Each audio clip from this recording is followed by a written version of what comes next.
continue the free-to-play run through Rumble. We would have a blue quest. Maybe we can do a blue quest, because blue quests are pretty good. Do I want to level on my execute? Or do I want to level on my raider? Because both would be quite appropriate. I might take the execute level. Let's take the level on execute. Because what I think we need next is we need to clear the dungeon at least once, maybe twice. That's going to give me a couple of army slot upgrades. And with those army slot upgrades, we'll be better equipped to continue. I hope. Maybe. Perhaps. We'll see how it goes. I could have also tried to get Cairn or Sneed up to speed with those, but let's see. But hey, we need a little bit of XP here, so let's grab that XP.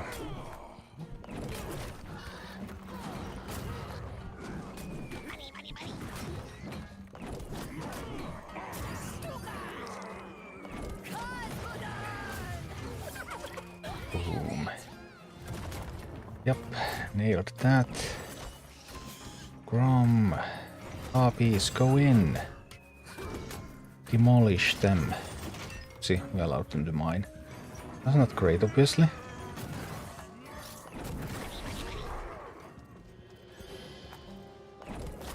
Need to stop that so that the tower gets back up.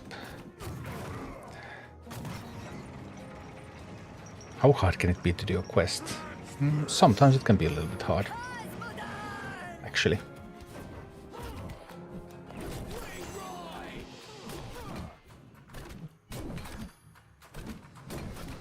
Now I will have a chance to mine there. Let's go and mine. And then we send harpies out there. And we'll Grom.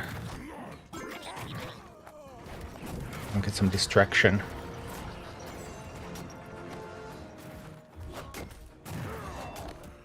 Grom. Grom is such a fun leader. Then again, I think there are so many fun leaders and minis in this game. I would really need to play a lot more with a larger variety. You kind of tend to get stuck in your ways like Harpy's Quillbore. It's so natural, but like what if I tried to use Mountaineer or something? You kid, tomorrow how can you push the war chest in a guild the best? You can look at what families have not been used that much, because there's going to be 2 Arclight Surge zones. One is with set families, so you can't affect that, but the other one you can go in with your own team. So then you can take a look at what is not, well, see a little bit while it loads. So like what is not played, like I guess I'm going to do mine with Blackrock leaders tomorrow. Because then you ideally want all of these to progress at an even pace.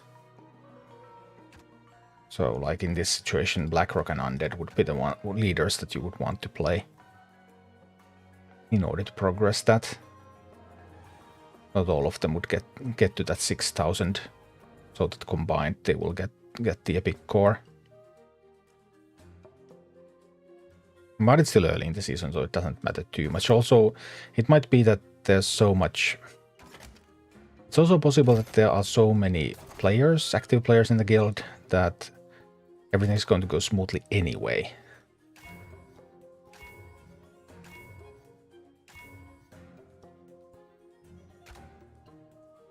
Hi, Fat Panda. Hi, Disease Burden.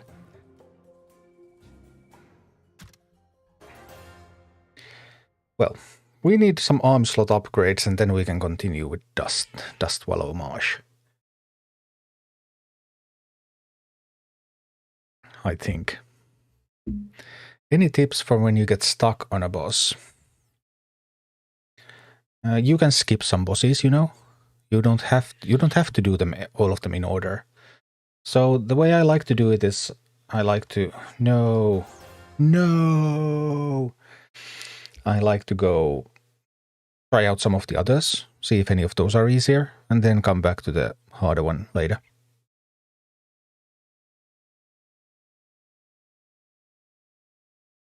Have you done your dungeons? Do you have your arm slot upgrades? PvP and quests are your base ways to gain XP if you need some levels. We're out for 10 minutes. Well. That was a bummer.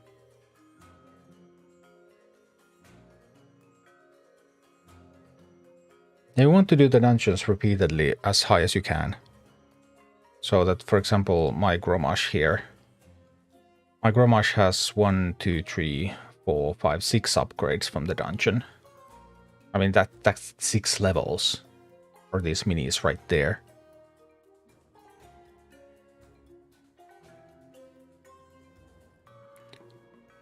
So definitely want to do as many as you can. But there are some bugs with dungeons. Malefic, if they nerf a talent, do they offer a refund or swap? I don't know.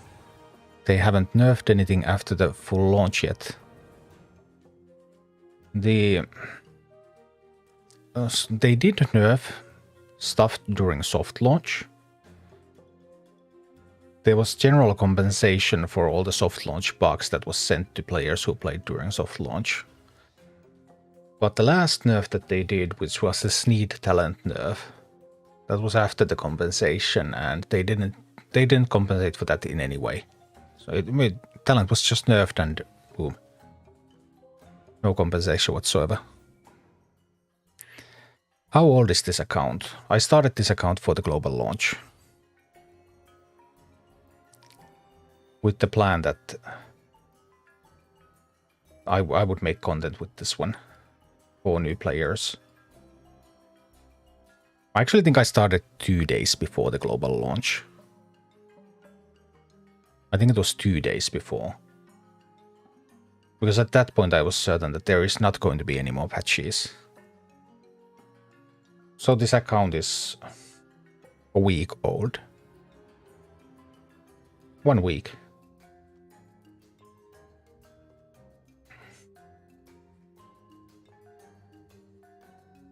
Some bosses are very easy and others kill your base in under 5 seconds. Many of the encounters that are a little bit more difficult are most difficult at the start. And if you survive the start, then it gets easier. Now I'm worried that I'm going to get locked out of this dungeon.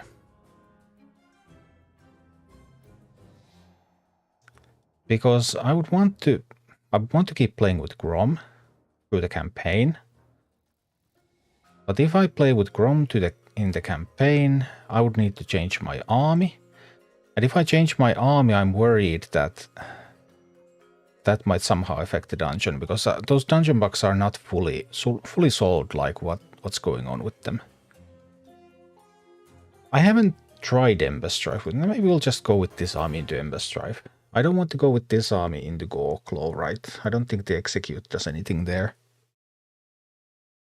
Beating Rain is my biggest accomplishment. Well, it is the first difficult boss. Well, Grommash was hard for me initially, I think. Patrols the bog, protects the treasure. And there's some drakes. Oh yeah, that was the treasure at the... But I don't have the right sort of team for this now. Because I'm mostly ground based. So yeah, that's not the sort of stuff you want. Yeah, obviously we can't do it with this team. Would I try it with the Grommash team anyway?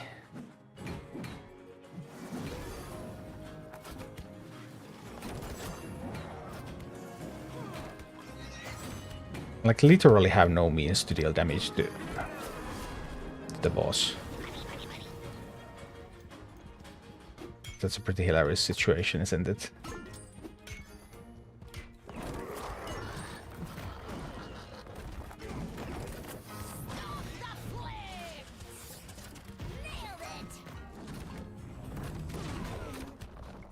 Yeah. We'll need a much more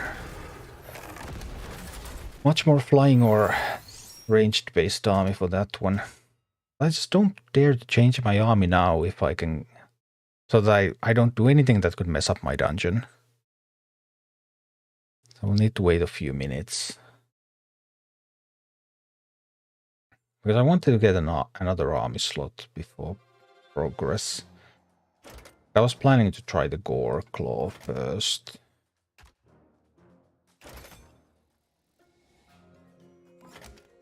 I don't think I don't think this is a team that can take Gore Claw. I don't think Execute is good in that fight. Screams Troll. Troll can be pretty good. I think my Troll is level 7. So level 7 in a level 12 mission can get quite brutal. So it's always also about the levels.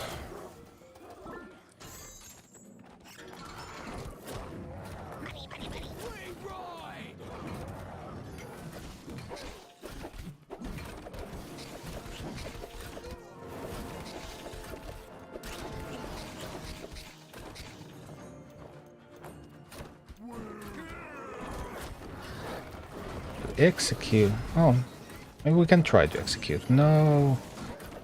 Up the turn.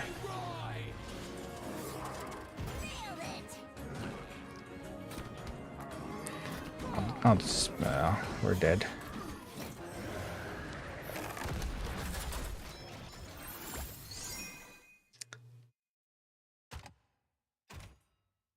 Just need to get back to the dungeon.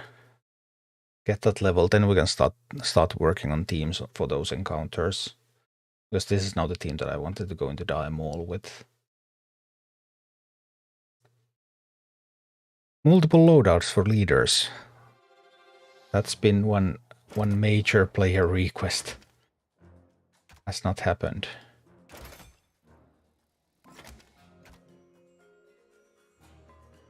This is not good in PvP either, is it?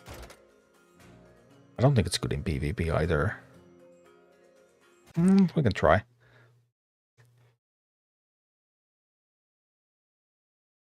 Luckily, I'm most likely going to face a bot anyway. Then again, I can totally lose to a bot. Just because they're computer controlled doesn't mean they're inferior. Or something. Good to see that everyone is struggling. Yeah, I mean it is the nature of the game if you don't put any money into it. And you don't grind at all either. Can be very, very difficult to get good success.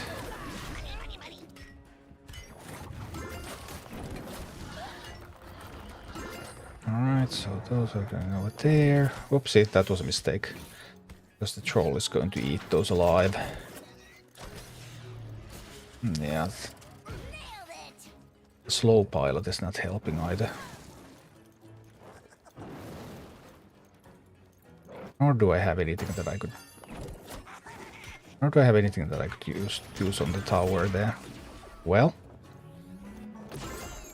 Let's see, let's see.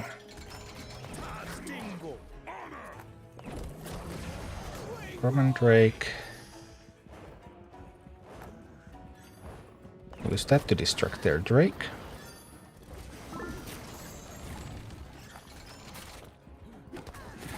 There's a troll coming and I need to catch that troll. I missed. That was awful. Then I guess we died. The base is dead. No, I can lose to a bot. I'm actually not sure if it was a bot, but probably it was.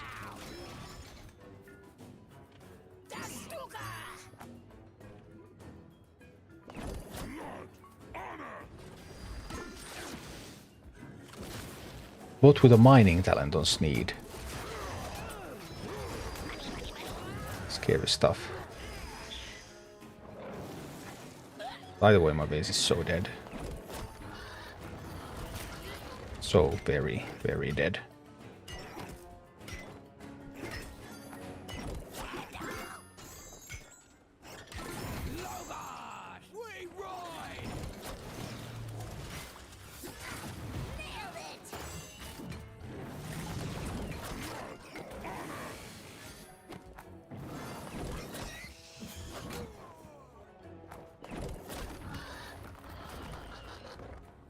We need something to stop that meat wagon. This can stop the meat wagon. Because absolutely nothing must get through.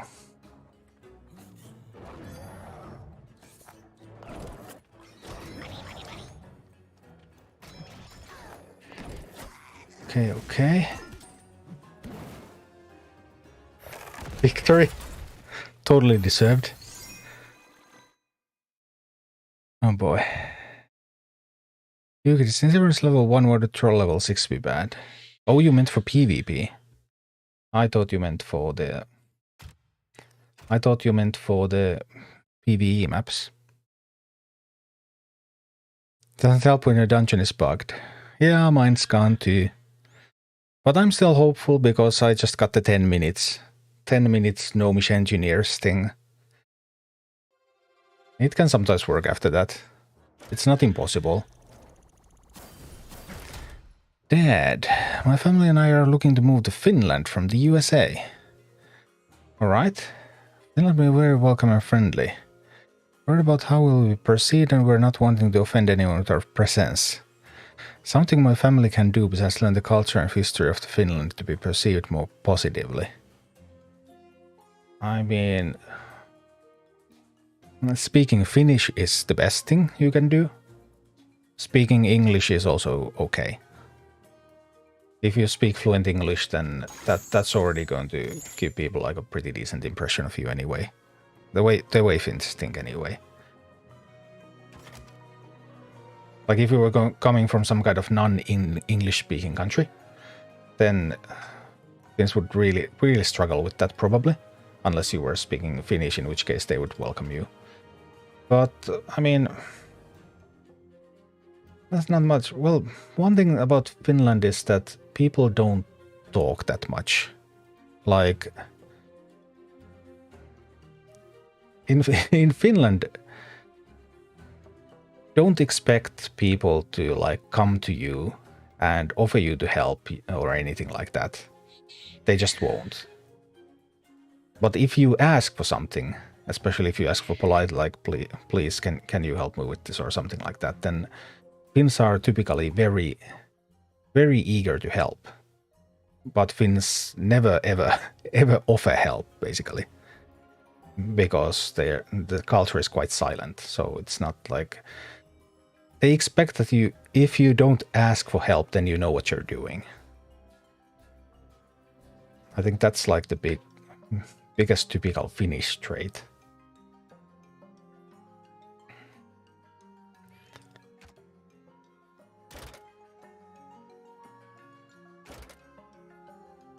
We already got the bag. Good evening, Ebs. Suomi is great. It's a fine place to be. Little cold and dark, though. But like, one thing that I hear the most about foreigners coming to Finland is that they think that Finnish people are rude, or that they have something like against them or something. But it's not that. Finns just don't talk with strangers. Like, if you're a stranger, no one's going to come around to talk to you. But that also doesn't mean that if you don't know what's going on, then they wouldn't help you. You just have to ask. Because if you don't ask, then everyone assumes that you know what you're doing, and we let you do whatever it is that you want to be doing. We don't want to bother.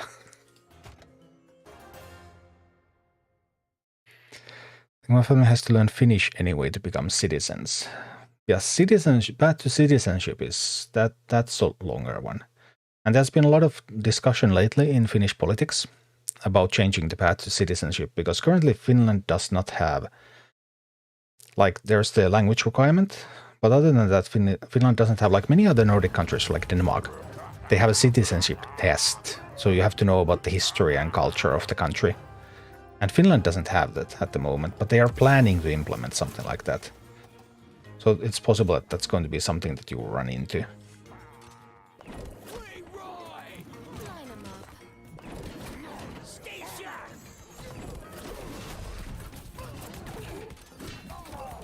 No, this went actually really poorly. It was a miserable start from me. Yeah, we're dead. But it's okay, we can do it again. I was still wondering, I wanted to execute the left side. Execute or save pilot the left side, but when I got neither in my opening hand, I struggled a little bit to figure out, like, what am I going to do here? But what I needed to do was put minions on the right-hand side, and then cycle until I get the execute or save pilot for the left-hand side. So that would have been the correct play.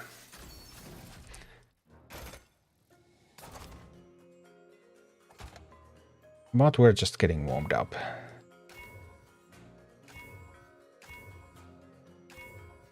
I don't have a lot of horde minis in this team. Let's see.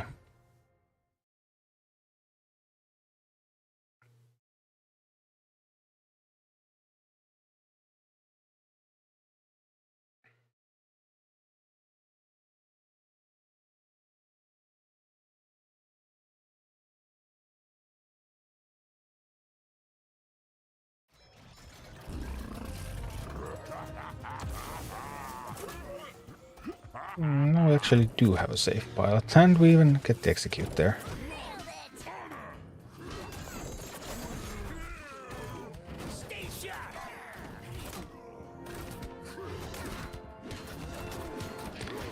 I thought the safe pilot would have been enough to get rid of the grunts, but as an upside, the grunts don't deal that much damage, so we're still fine. Okay.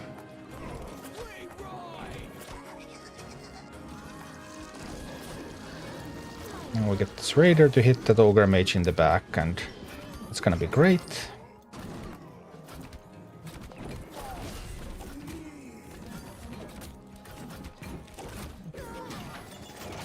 Alright, so that's gonna be fine. That's gonna be just fine. If it's going to ensure that I will get that base. And I send a miner all the way from here to take the chest.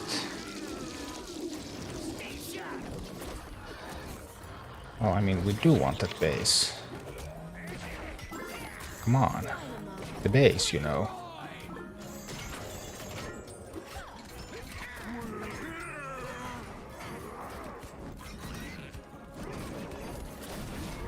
Now we get the ogre mage to shoot everybody in the back.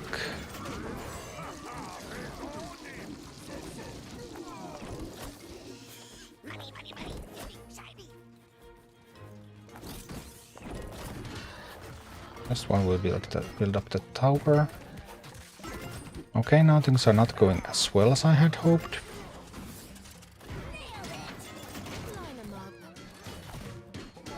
Those are killing each other, so that's fine. Those will kill each other. We can recover from this. We can totally recover from this.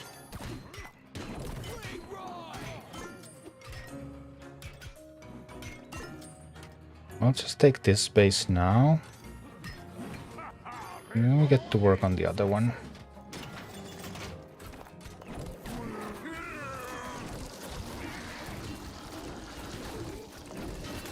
Just a big cluster fight. That's alright, one more gold. This. We get to mine there.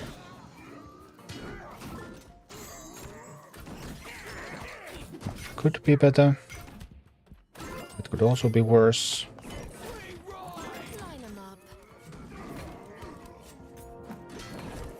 Need to execute there. They will kill each other. Okay, no worries, no worries. A little bit of time.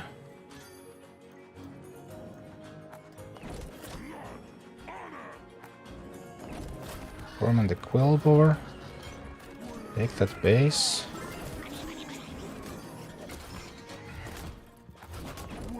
And Harpies out there.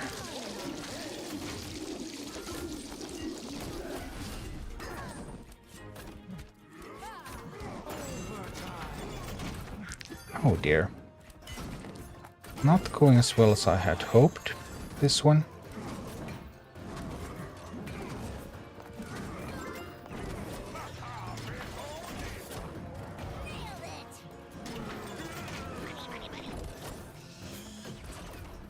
Not going nearly as well as I had hoped.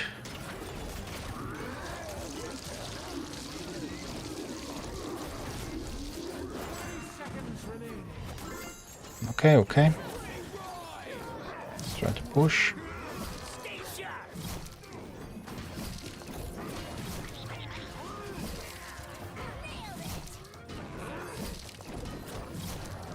Everyone's fighting against each other. That's great. That's exactly what I want to see. Keep fighting against each other. Take the boss down. No! Really? Huh. Bummer. Why do you like Execute more than Polymorph? Because of the way that map works. In that map, when the enemy minis get damaged enough, they start to attack all targets. And Execute puts them immediately within that range. When it's, I think when it's up to 2 levels lower than the mission level. If it's 3 levels lower, then I think it doesn't do enough damage. That's how I remember it anyway.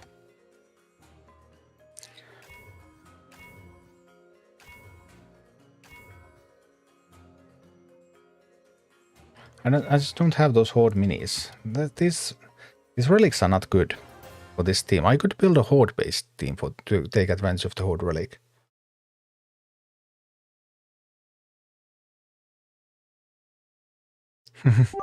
Thanks for the cheer. Yeah. But yeah, it's because of this map. That's why Execute is good specifically here. Whoa, Shaq. Hey. Well met, well met. Like here. That's the opening that I want. Look at that.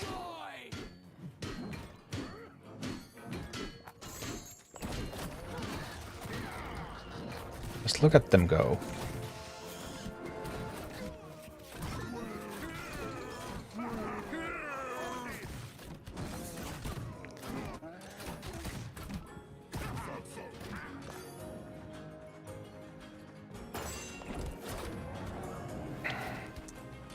More Ogre Mages. I hate that. But I can make the Ogre Mage angry at the tower. So that's one Ogre Mage handled.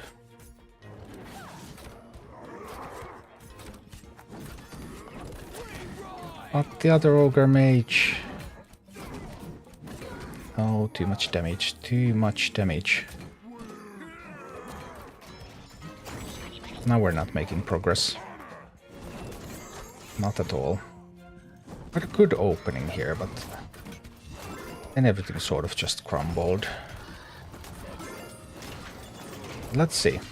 We take the tower. Problem now is my base is really weak. But we take the first tower. That's a start.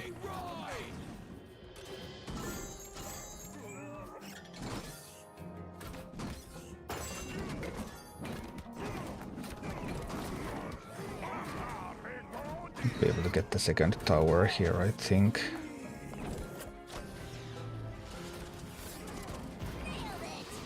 So close. Take the tower. We got the second. Okay, we got both towers. And we can use this to tank here. Alright, alright.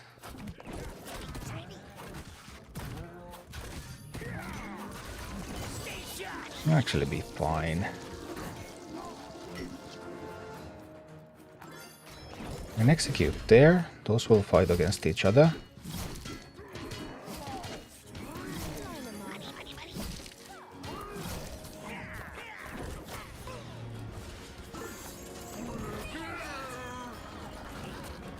Get them fighting against each other again. Good, good.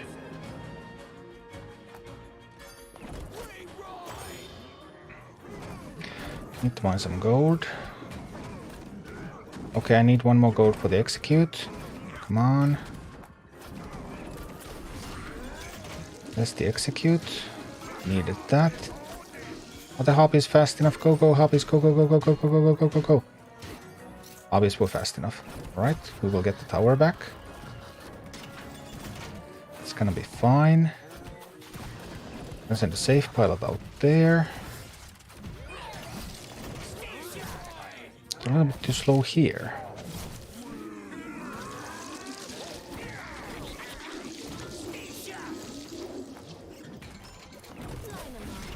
Need to execute those.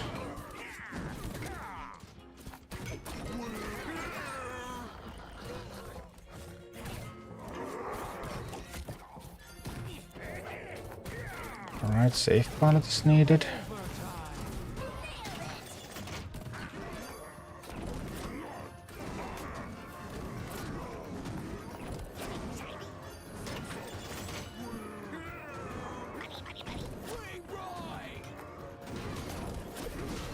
Execute. Something more to push with. Need to distract that. No, we're not. No, we're not going to make it. Get the execute out there.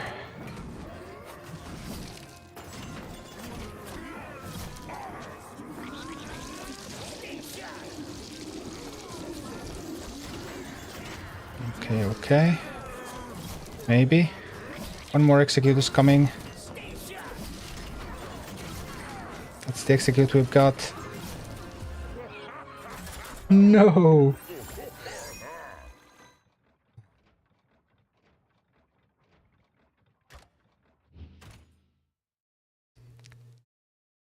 Oh boy. Banana got quest locked today. Yes, I can't pay until tomorrow. You can always PvP. PvP is unlimited. But yeah, quests are 20 per day and then they stack up to 300, I believe. I can't believe.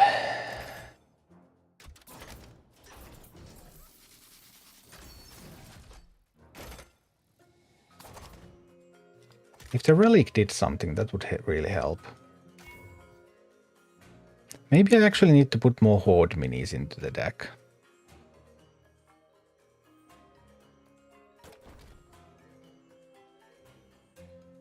Maybe that's actually what I need.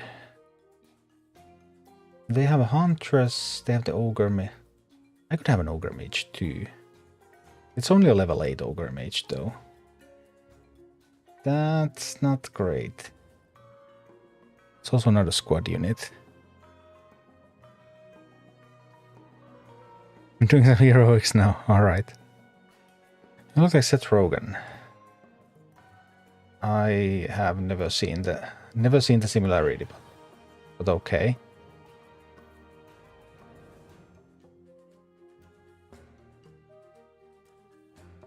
They don't have air units anyway. So we could also just put in the Batrider there.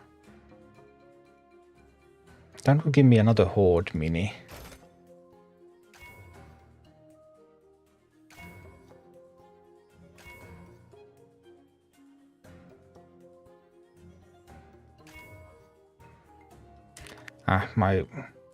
I was already in the dungeon when I changed the army, so it didn't actually count.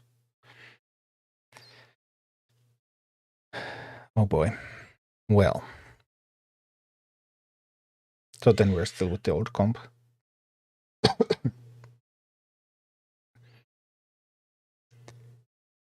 Unless I just retire here, but I guess we're going to give it a try.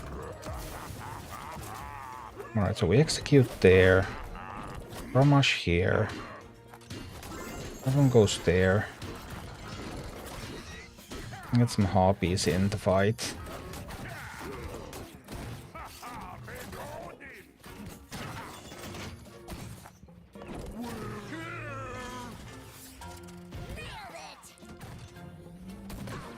Alright, we take the tower. Missed that execute a little bit, but it's still got the main damage dealer out. We're not getting the tower. Unless this one's a really, really fast one. Oh, come on, Raider. You have got to be kidding me. No, there's an entire ogre mage trying to shoot at you. That one's going to take the chest. I don't want them to be mining.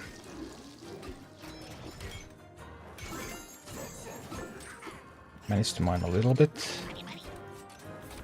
Not too bad. Chrome can go here. We can execute there. They are going to kill each other. Except nobody's killing the miner.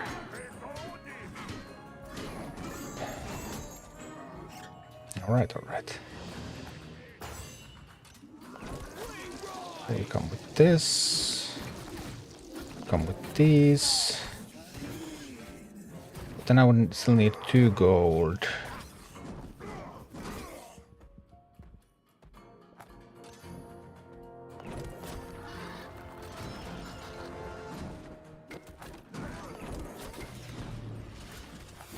Send the miner to take the chest again.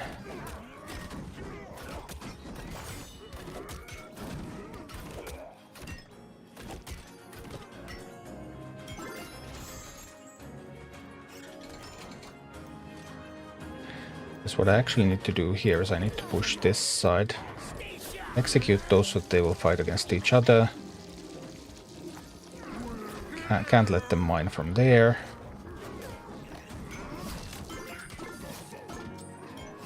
Then we get a push going from this side. Mine from there as well. Who knows? Execute. There's my execute. Alright.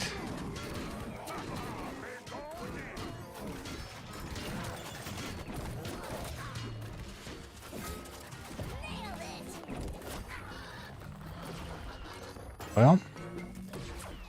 Could be better, could be worse. Could definitely be a lot better. At this point I basically have to try to push from this side.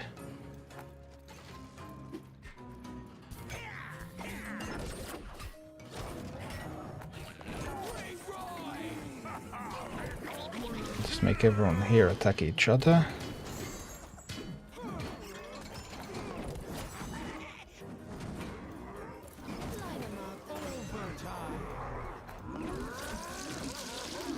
Let's make a push for that. I need to get these to attack each other. I do. But it's not enough.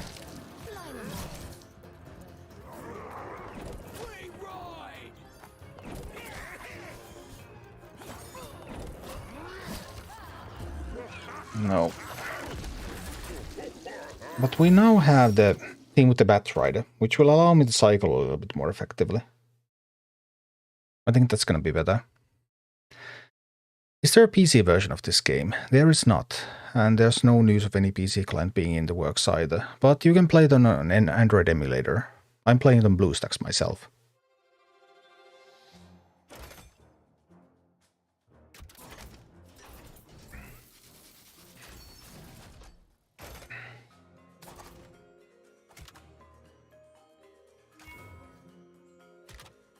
Now we can take the Horde Minis damage.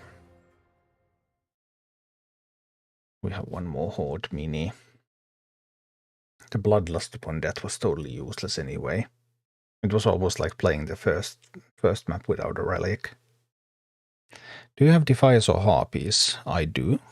Yes, I do. Well, I don't know what level Defiers are. I mean, Harpies, you saw Harpies are in the team. They were being used all the time. We execute those first. They get to fight against each other.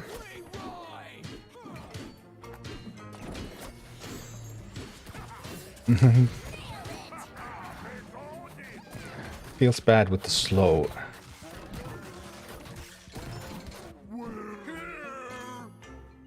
Feels bad with the slow save pilot, after being accustomed to playing with the fast save pilot.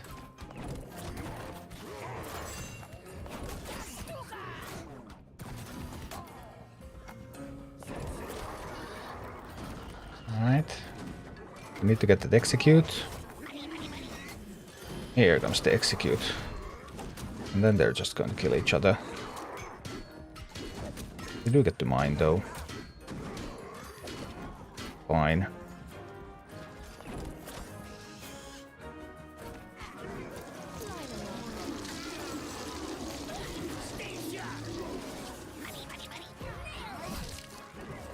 Alright, getting them to attack each other again. That's good, that's good.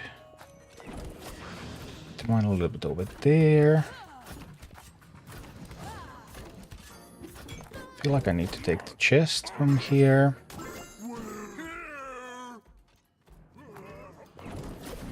Execute that over there so that it gets to fight against the boss. Once it does that, then we can do these moves.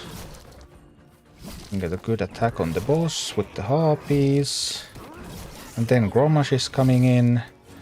Huntress wrecking my plans. Ow, and couldn't defend that against that push.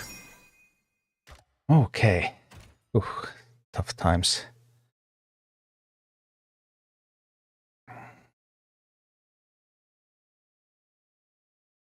Having trouble against Gromash in the Barrens. Yeah, I didn't make a video. I started this new free-to-play account with the idea that I can make videos of all the basic campaign. But from a free-to-play perspective, so really low quality teams. But I didn't realize at that point that even before you have opened Heroics, you cannot redo the basic campaign missions. And I had a really terrible footage of the Gromash fight. So I'm not sure, I might need to start yet another account. So that I can get good footage of the Gromash fight. Because after I realized that, then I started to concede when I'm just about to win.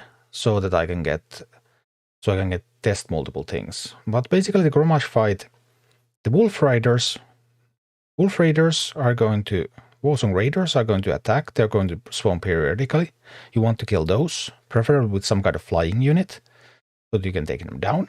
And you don't want to engage Gromash while that stuff is on the board. Like if you engage Gromash while a Warsong Raider is coming towards your base and the Warsong Raider gets Bloodlust, then you're going to be in a ton of trouble. You just really have to avoid allowing that to happen.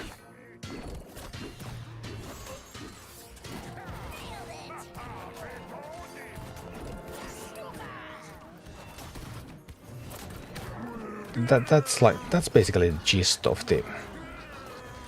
That's the gist of that fight.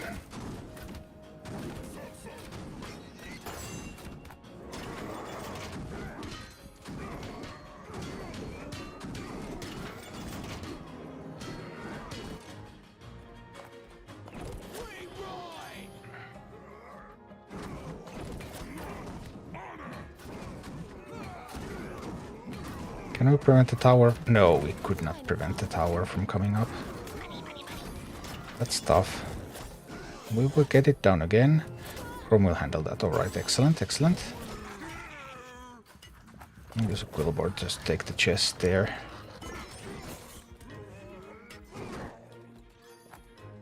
I'm a little too late to actually execute that. But I can send these two.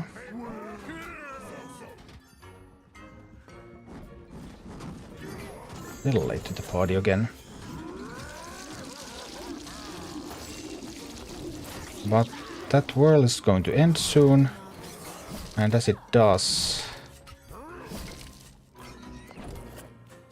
execute that. What can... Oh, that push was bigger than I actually didn't realize the push was so big. You have to defend a little bit better. What does paying get you in this game? Levels, higher tier units. It gets everything in this game. Everything. People who are really far in this game have spent $500 or $1,000 in this game. You get levels, you get higher tiers. Yes, all of that. You can buy all of that. There are some limits to how many higher tiers you can buy, because you will need the rare upgrade course and epic upgrade course and then eventually legendary upgrade course. I don't think legendary upgrade course are even being sold. I think you can only get them from very specific things by doing very specific things in the game. Rare and epic upgrade course appear in the shop, but not always available. Is level 12 team average good for 50 sigils? I'm 53 sigils and I don't even have level 11. So Yes, yes, it is. Yes, it's easily capable of 50 sigils. It's not even hard. I mean, but if you pay, then also you remove all the difficulty from the game from yourself. So, what's the point of playing then? I suppose is the question.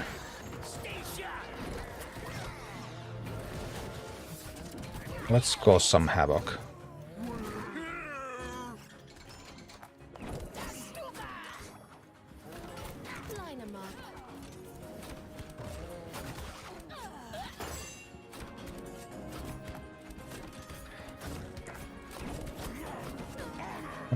Tab is just a terrible match to most things here. I'll need the Raider to fight against that one. Okay, this is going nicely. I'll distract a little bit there.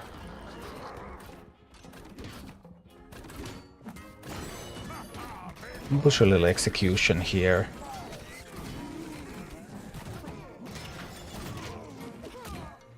All of those are going to start hitting each other.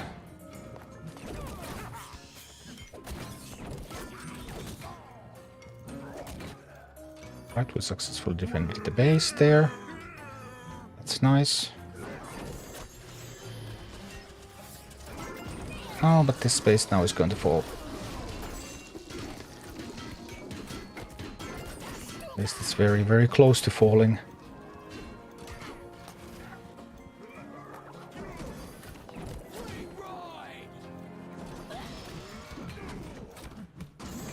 Right.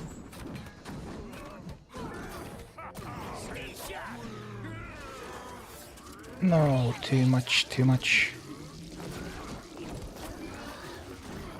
I can't keep the base up.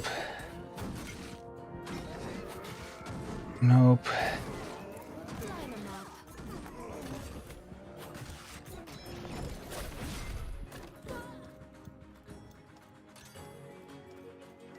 Just won't be possible to keep the base going. It's going to be another push and it's going to be lethal.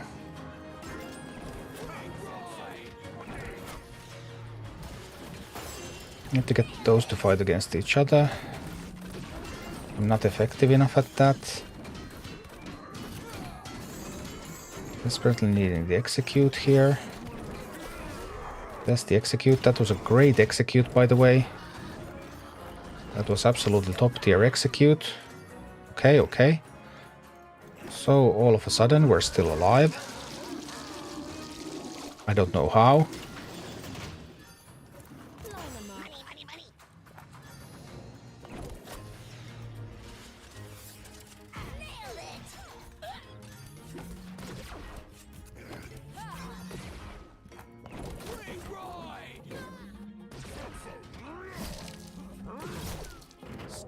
An execute here.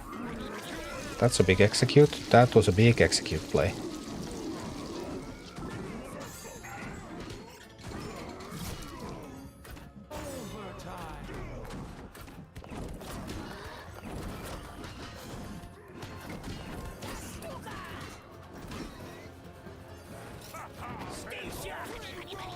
Need another execute. Mine a little over there. Need to execute these. Need them to be fighting against each other. Need to get a push in from this direction while they're fighting each other there.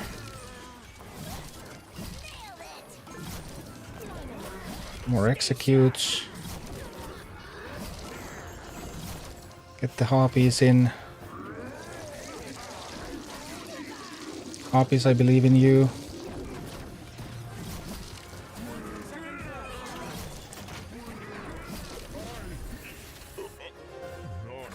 Oof.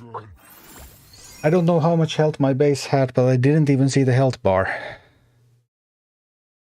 Didn't even see the health bar in it.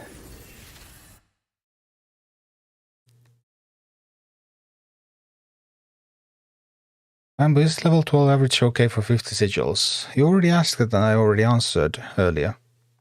but yes, it's easily enough. Because I have more than 50 sigils and I don't even have level 11.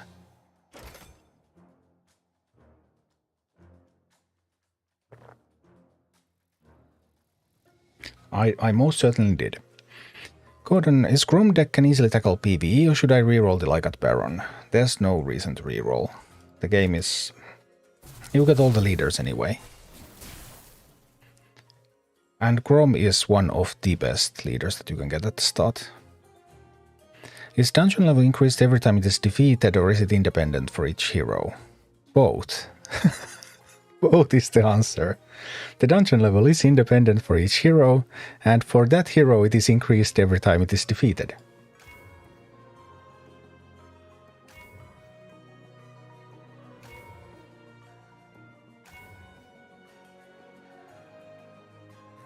I don't like the relics I have on this run. One of the best relics is the one that summons grunts. Yeah, that's great. Then you can just build a horde team around that and win.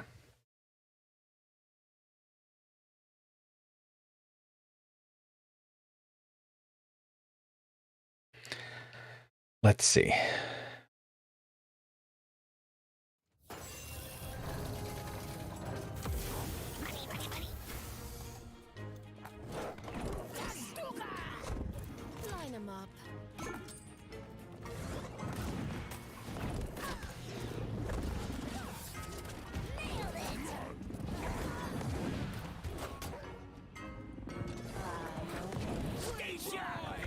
Right, here we go with these. No, not the Banshee. Well, Harpies will handle it. No worries.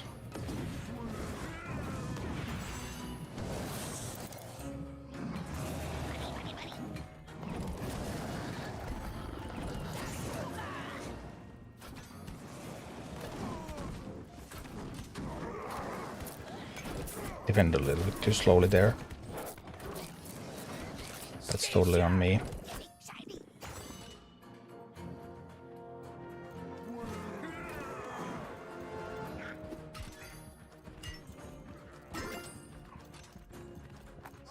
These constant ogre mages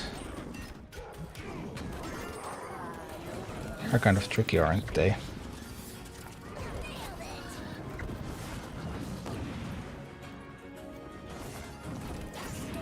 I'm gonna need some AoE to handle those. Okay, don't let me reach the base. Alright, no. There's too much stuff coming at me all the time now. And my base will not survive. Sad but true. We're not going to make it.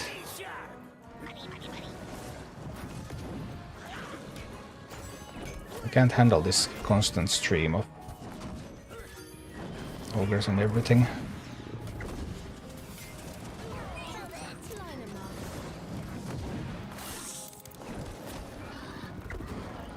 Must spend too many resources to defend.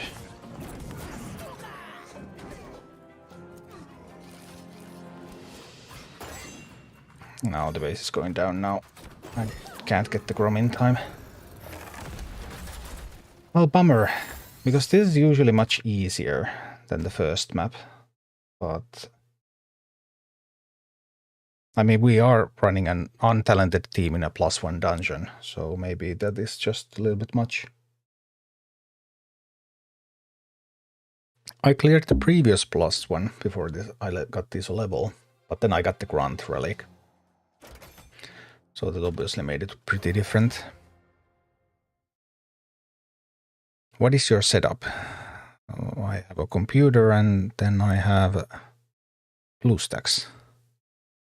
Do you think Blizzard will make this game playable on PC? They have been asked that 1 million times and they have always said no. So I don't know how their mind works. What qualifies as base whale for you? I don't know.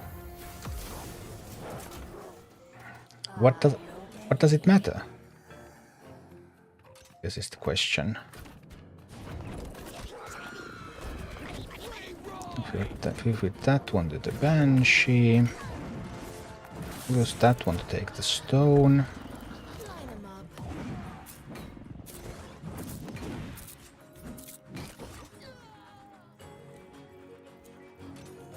I'm going to need Grommash here though.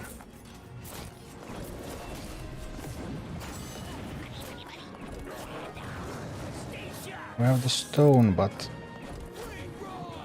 not sure how much that helps me.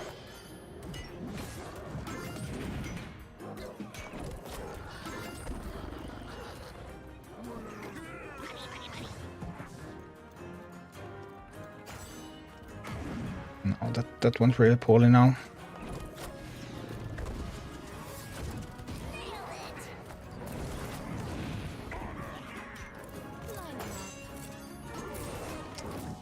I just can't hold them.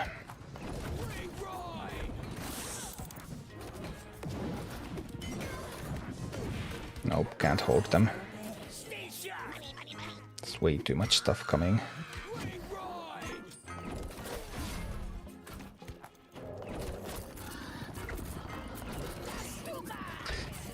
Nope. I don't think I can do it with this team. Don't think I can.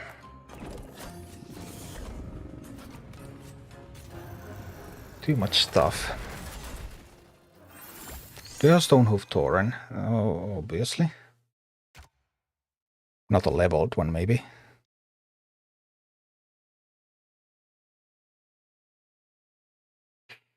What you define as a whale? Well, whale for this kind of mobile game, let's say maybe something like 500 or maybe $500 and up or something at this point, now that the game's been out for some days.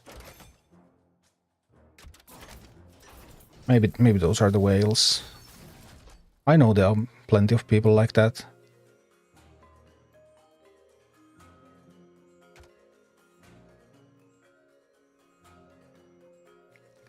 I bought like 30. You don't, so you don't even know what whale means.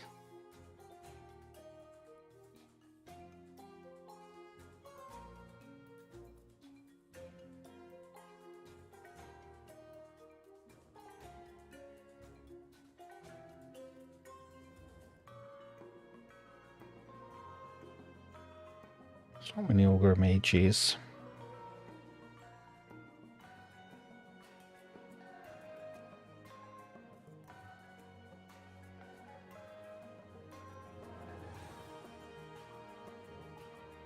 Just don't think I have what it takes here.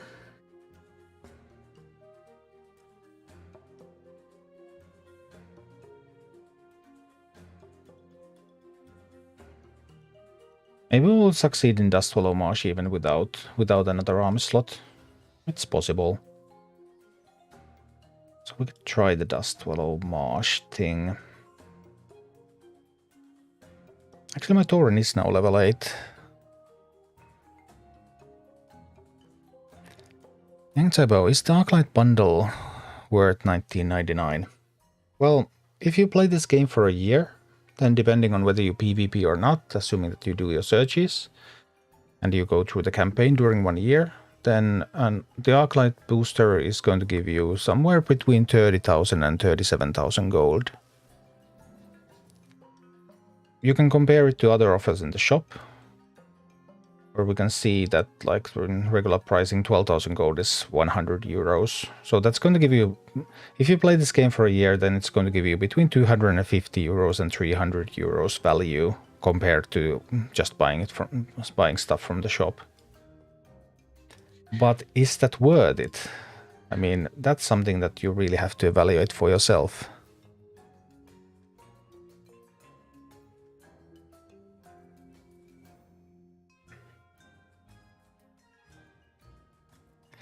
Can you explain how quests work, specifically when 3 times or 5 times pop up? Is it random?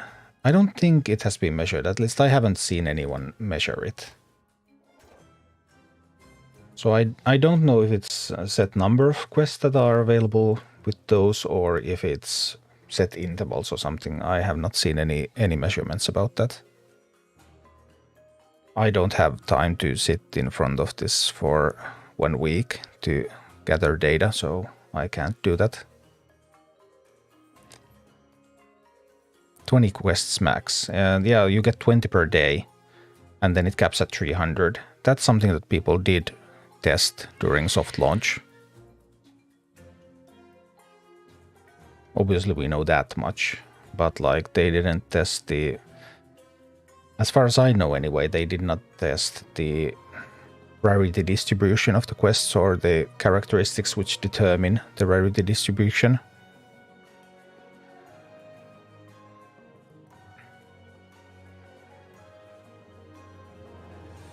Thanks, Gregadox. I can only get 20 quests per day now. But I mean, what do you even need to test that? Because it's probably going to be some kind of random distribution anyway. You would need samples where people just do quests. You would need samples where people just wait it out. And then you would need to compare the numbers. Because these quests do expire. Thanks, what's up, Gregadox. Like this now has time remaining 20 seconds. Because these do expire, so that means that... And the uncommon quests expire faster than the others. So often if you come to the game after sleeping for a night, then you have a blue or epic quest waiting for you. Because multiple uncommon quests have expired by that time.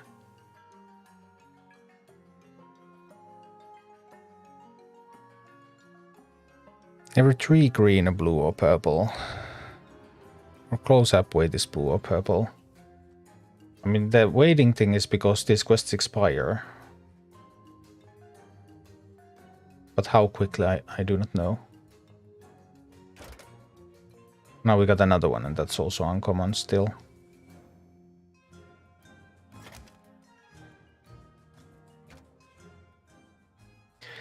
We're going to give the Dustwallow Marsh another go.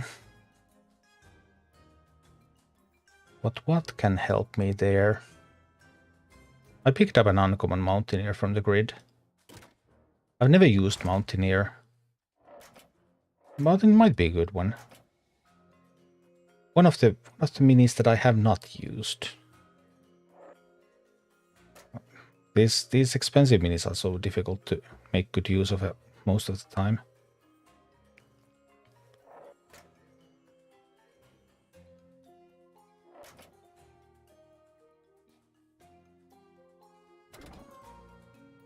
That would have some levels.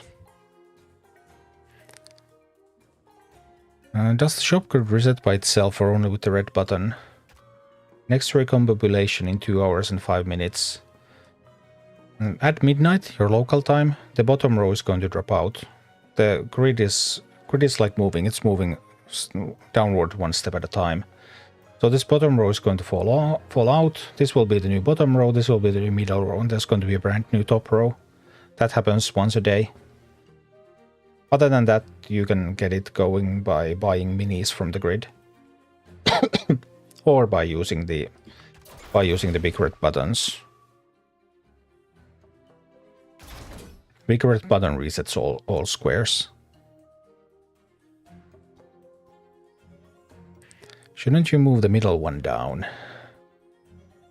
No, I don't think I want to spend gold on moving stuff with this. Although there is... I can actually show you. Would have to log into the other account. Maybe I won't. Because loading times are so long. How often do you get big red buttons? You get one from every Arclight search, or do you actually get 2? Anyway, every time you complete Arclight searches, you get some. Then every Sunday you get some. Then sometimes randomly from this free thing. This free thing gives you one every Sunday, and sometimes along the week as well, so you get a few per week. At least. I'm not sure if you get exactly one per day, but you get some. Completing Arclight searches is the one that you can affect yourself the most.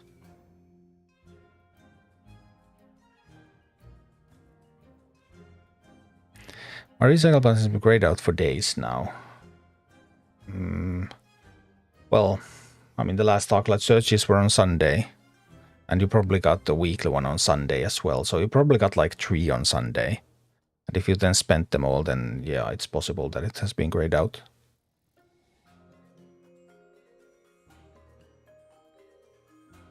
I'm using BlueStacks to play on PC.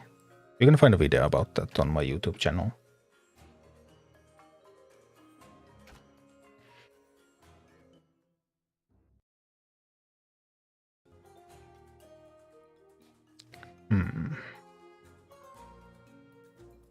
They have the Drake, the Warsong Raider, then there's the Raptors.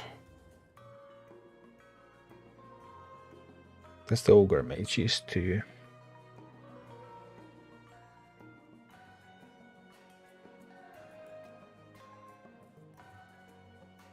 My Worgens are level 9 now.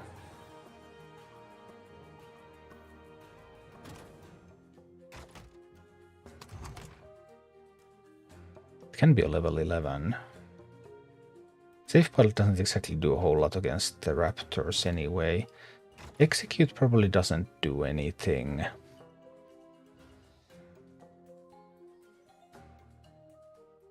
Another Horde Mini would be nice, of course.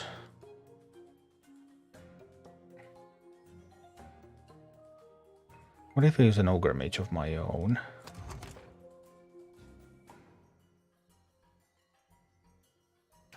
Does that make any sense? Goreclaw, Ravenous.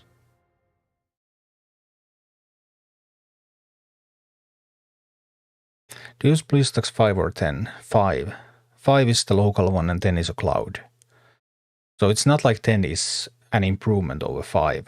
They are just completely different pieces of software. But yeah, local emulation, not a cloud-based one.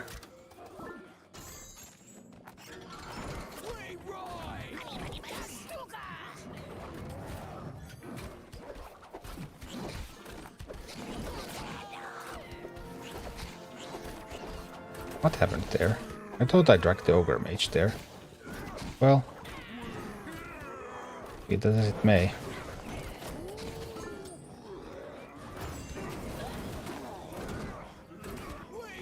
Wow, that failed rather spectacularly, didn't it?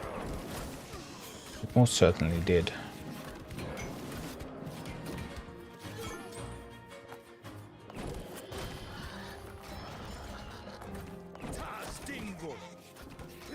Well, we do take the tower.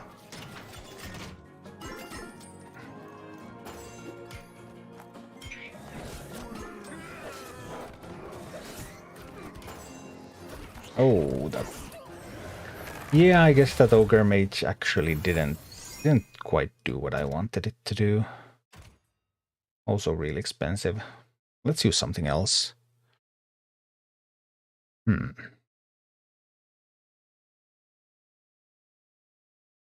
I kind of wanted to activate the Horde slot, but I don't necessarily have to.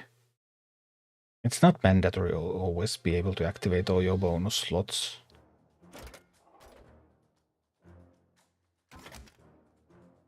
So we could also swap the Raider into the bigger bonus slot. If I would have a Flying Mini, then this could activate. But is there any Flying Mini that I want here? Let me think. Flying Minis. This one dies to the Troll, this kills the Drake. This one dies to both of them. Most likely.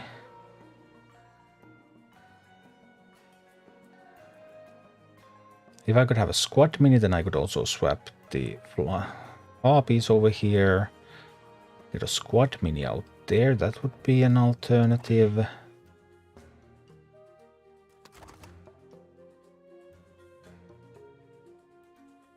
I have never played with the Mountaineer. Is it time to play with the Mountaineer?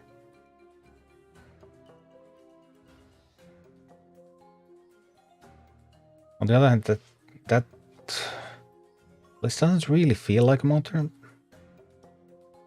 I'm just going to play with the mountaineer, right? I don't think I have ever tried it. We can swap things around like this. Then we can have a level 11 mountaineer.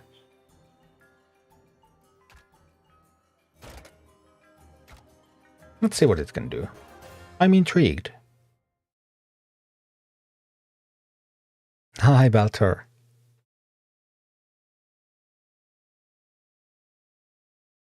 I'm actually intrigued what a mountaineer can do. I want to see it in action. Like, come on, give me a mountaineer. Ah, I wanted a mountaineer.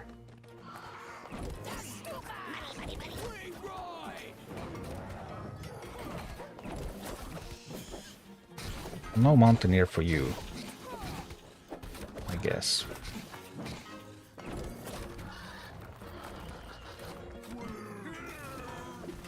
Instead we're getting incinerated by the Drake. Unpleasant. Mountaineer time. Go Mountaineer. No, that didn't. I should have placed it further behind. Placed it a little bit too far ahead. Oh, I'm dead. Didn't look like a great start for the Mountaineer.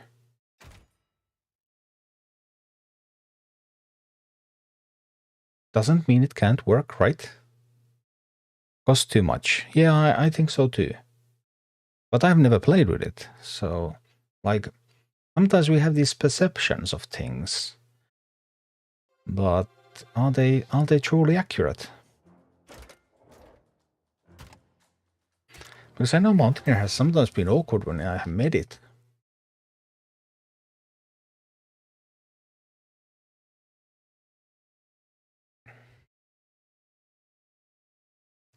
I made a positioning mistake. I needed to position it further there so that the bear would go further ahead so that the splash damage wouldn't hit the Mountaineer.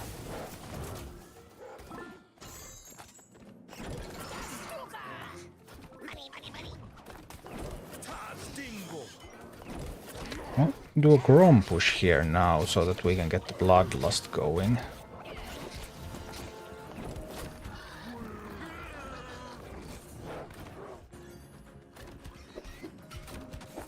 Morgan's going to ambush the troll. No, whoa! Oh. I didn't realize they killed everything I had there. That was quick. We haven't had a chance to play the Mountaineer yet, but...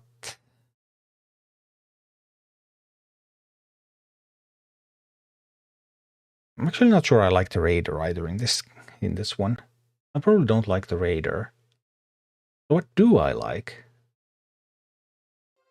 I just don't like Horde minis. That's I guess is kind of my problem when I'm playing a Grommash Hellscream deck. I just don't like Horde minis. Horde minis are not fun. Let's see, some kind of other Horde mini.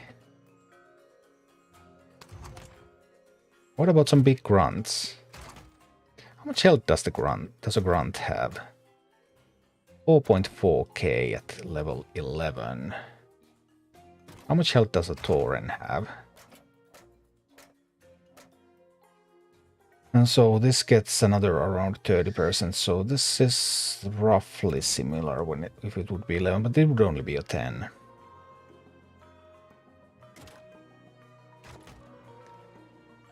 And instead of this, we're going to play... Let's see. Hi, here we go. I like Rumble. Yeah, Rumble is awesome.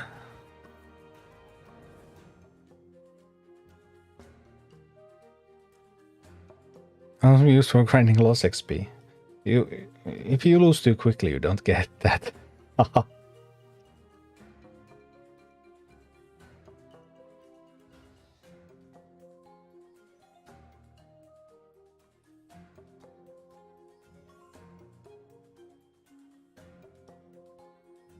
So Volgan can ambush Ogre Mages.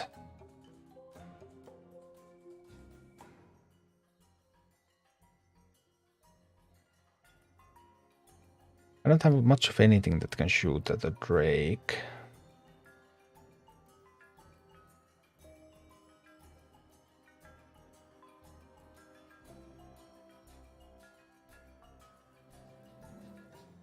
Let me think. Pyromancer's obviously pretty great.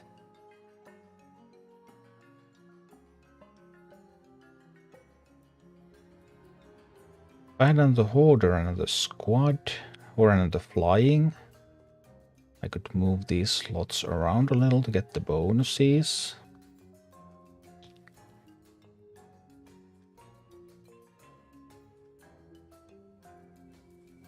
But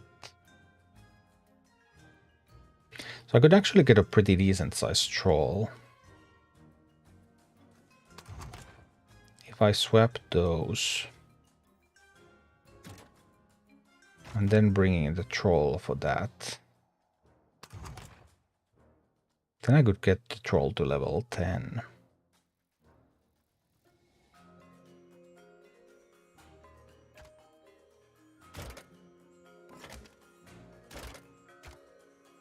Let's take a look. Always use Safe Pilot, no. Typically I have always used Safe Pilot pretty much every single deck. But I'm wondering whether it's actually useful in this mission. Like, now that we're doing the missions basically hard mode, because we're doing these no talents, not much of anything, then it really puts everything into a bit of a different perspective. Because you need everything to be so much sharper so that you can survive. Everything just has to be much sharper than it usually is.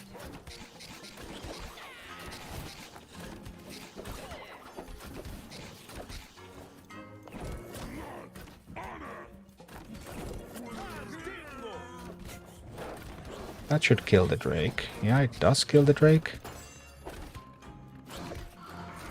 They should be able to ambush the Ogre. Just look at that troll. Look at that troll throwing those spears. Hey. Not cool that you're surviving so long there. Just look at that troll go.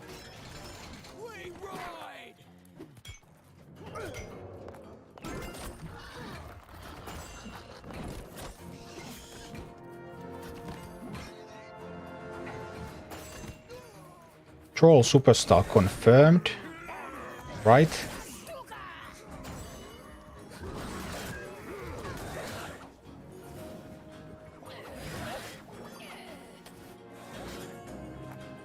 Need to be ready to defend.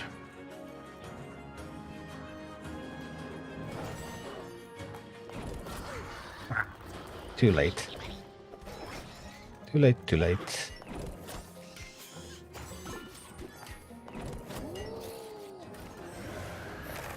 I think we have something here.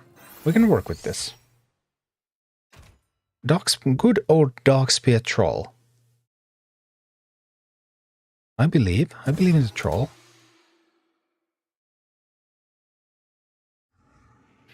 Yeah, and to like really make the best guides, I need to do this in hard mode, so that I will cut every unessential thing and have fully optimized theme, so that it will really be possible for everyone to get this done.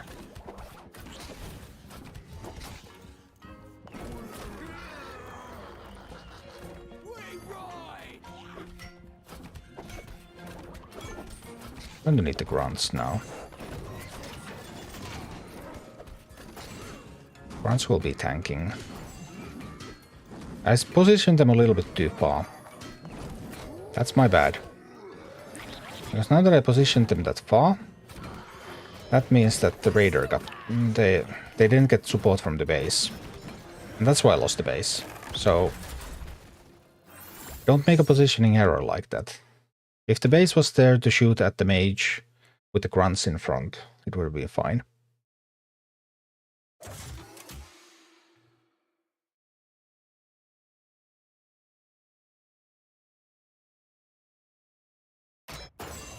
But I think we're making progress.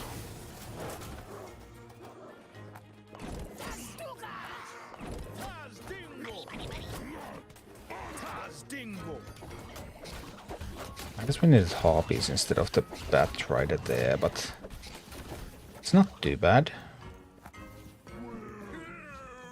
We'll have that tanking over there. And this time we'll position the grunts better.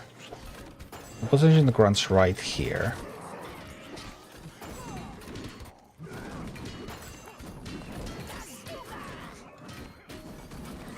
Then we'll get the burn effect on that.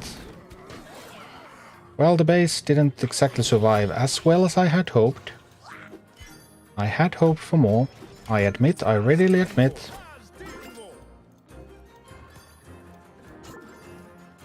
I had hoped for more from my base, but if that's what we've got, then that's what we've got.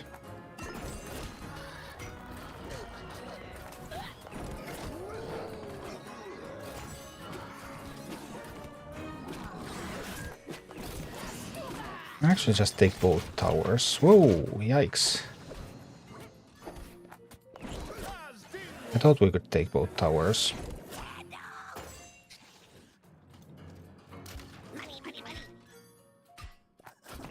No, I was too late. Okay, okay. Well, taking it easy now. Taking it easy. Let's get some grunts out there. I'm gonna get some bats out there.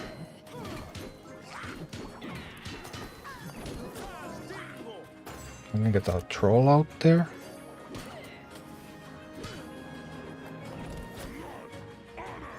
Come on, one more gold. The quill boar.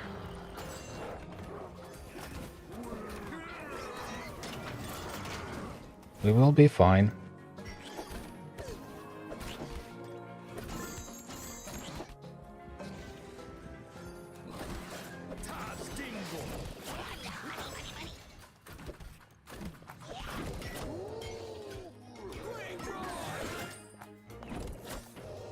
Actually going to win this.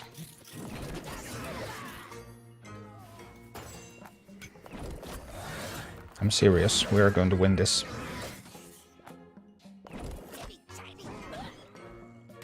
Okay, maybe we won't. But we could have.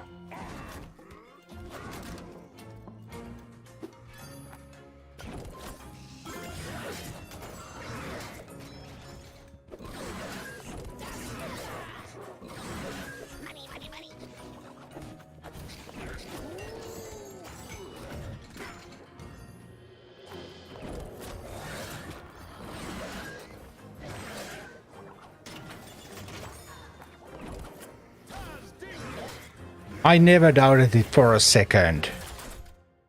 Not 1 second did I doubt it. Not 1 second.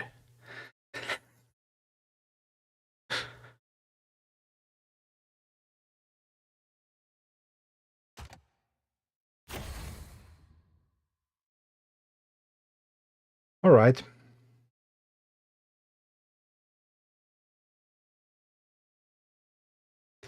What did we really learn from that?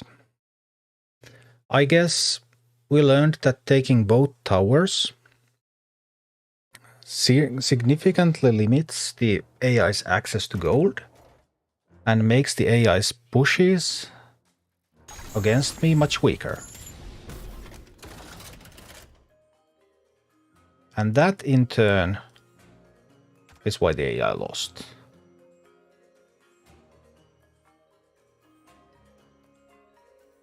And the Dark Spear Troll is actually pretty good. Sweet Potato, Merc XP was not reduced. Yeah, I noticed. Do you want to tell Blizzard? I'm not telling Blizzard if you're not. If I'm make a video about that, then they would know.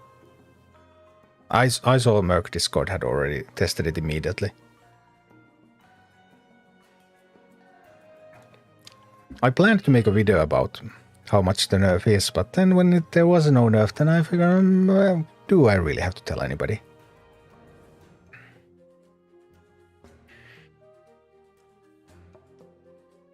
Popcorn Seed broke my wisdom tooth. Oh no.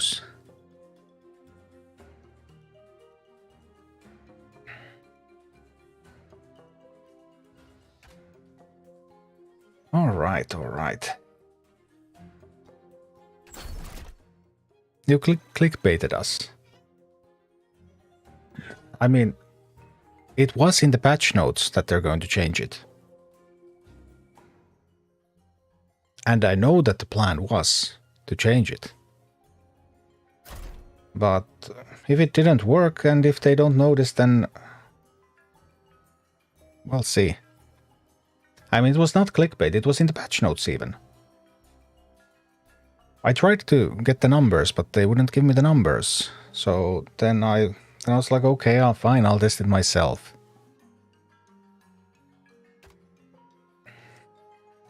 Which I didn't do, by the way, because Merc's Discord was faster than I was. But then when they came out, noticed that the numbers were the same, then I was like, alright, let's just leave it at that.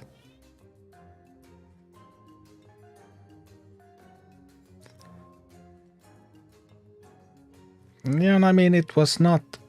The plan was to kill that XP farm. If they failed to implement, then what? I'm not responsible for that. If they say even that they were going to do this and then they don't, then like, what can I do? How would you talent the troll? Troll has so many fun talents.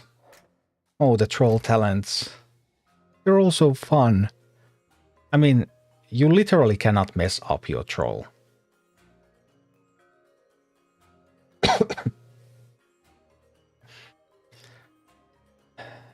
I guess I want to do Big Bad Voodoo. Because that means that if troll ever survives an encounter, then it's at full health immediately for the next one. And it also becomes more difficult to kill, and then it wins more 1v1s. It is quite squishy though. If there's ever swarm maps, headhunting, if there's big minions, serpent sting. Actually 3 good talents. A little bit different uses, so I guess Big Bad Voodoo is maybe the most generic. And then out of the damage talents, the serpent sting is perhaps slightly more universally useful than headhunting. But troll is one of those one of the few happy minis that you cannot break. If you pick a talent for it, it's not going to be bad. Extra range. There's no extra range for the troll. There's just regeneration, then on kill attack increase, and then there's the poison. But I guess if I had to rate this, it would be Voodoo number 1, poison number 2, headhunting number 3, but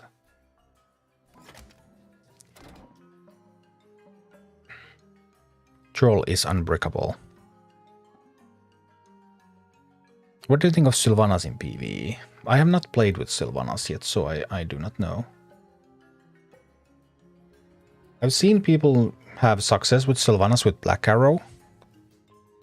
So what I have seen would like show that she is pretty weak without a talent, but with Black Arrow she becomes quite good.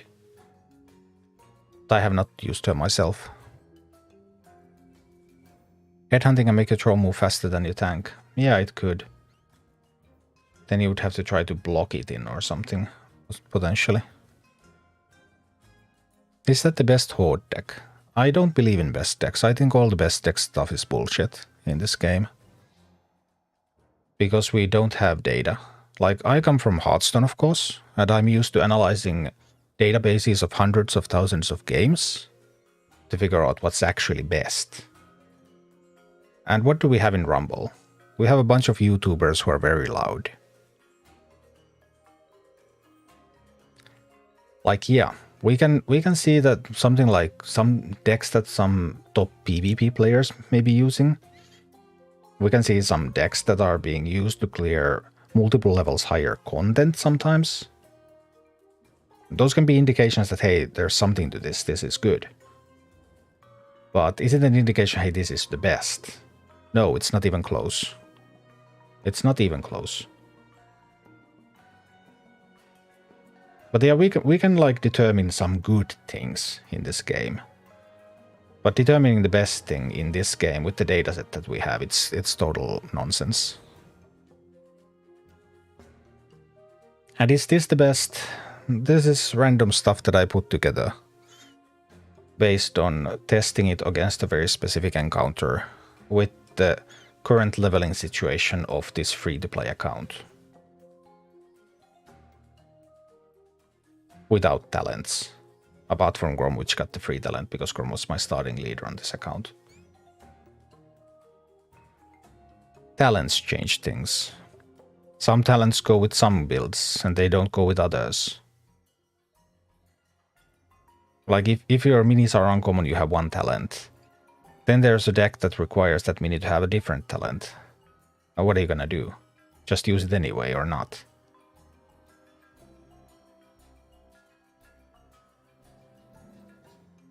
How many hours you put in daily in the free-to-play account?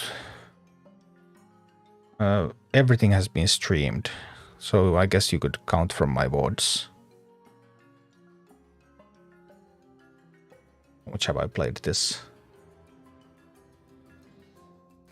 Have I played this already like 15 hours? Maybe I've already played like 15 hours. I'm not sure.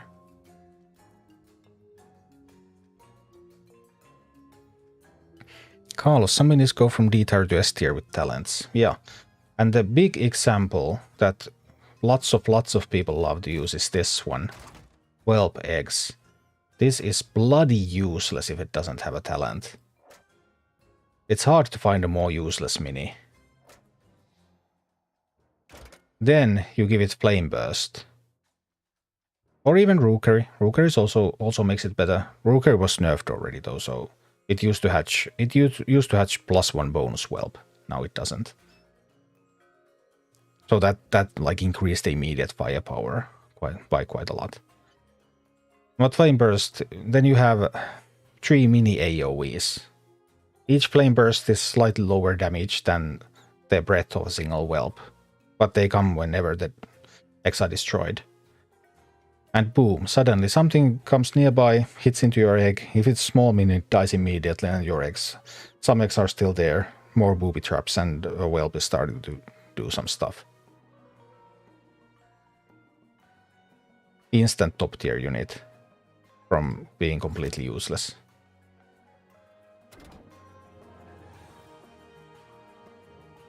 What other examples? There's, let's say, I guess there are plenty, really, but Stonehoof Tauren is another one. Even Pummel isn't bad, but Momentum. Momentum makes this a completely different mini. You give it Momentum. It's PvP, so the opponent is awake enough to send a tank, followed by a damage dealer. Your Tauren is going to charge at the tank, then it's going to charge at the damage dealer and kill the damage dealer, and then come fight with the tank. Which it cannot do unless it has exactly that talent.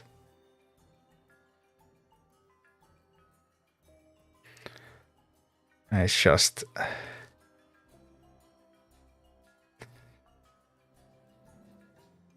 Rumor, if I have Drake with the egg talent and putting Whelps with the talent, do they apply the spawn decks? No. No, the spawn decks are regular eggs.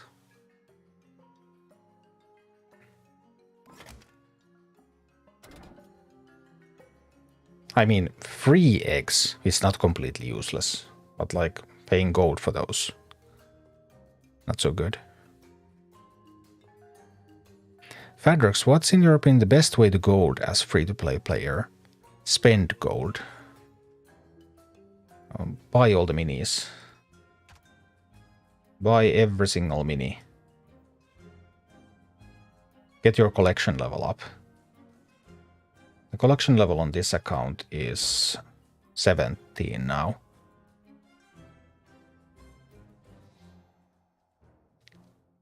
These XP bonuses, they increase a lot when your collection level increases.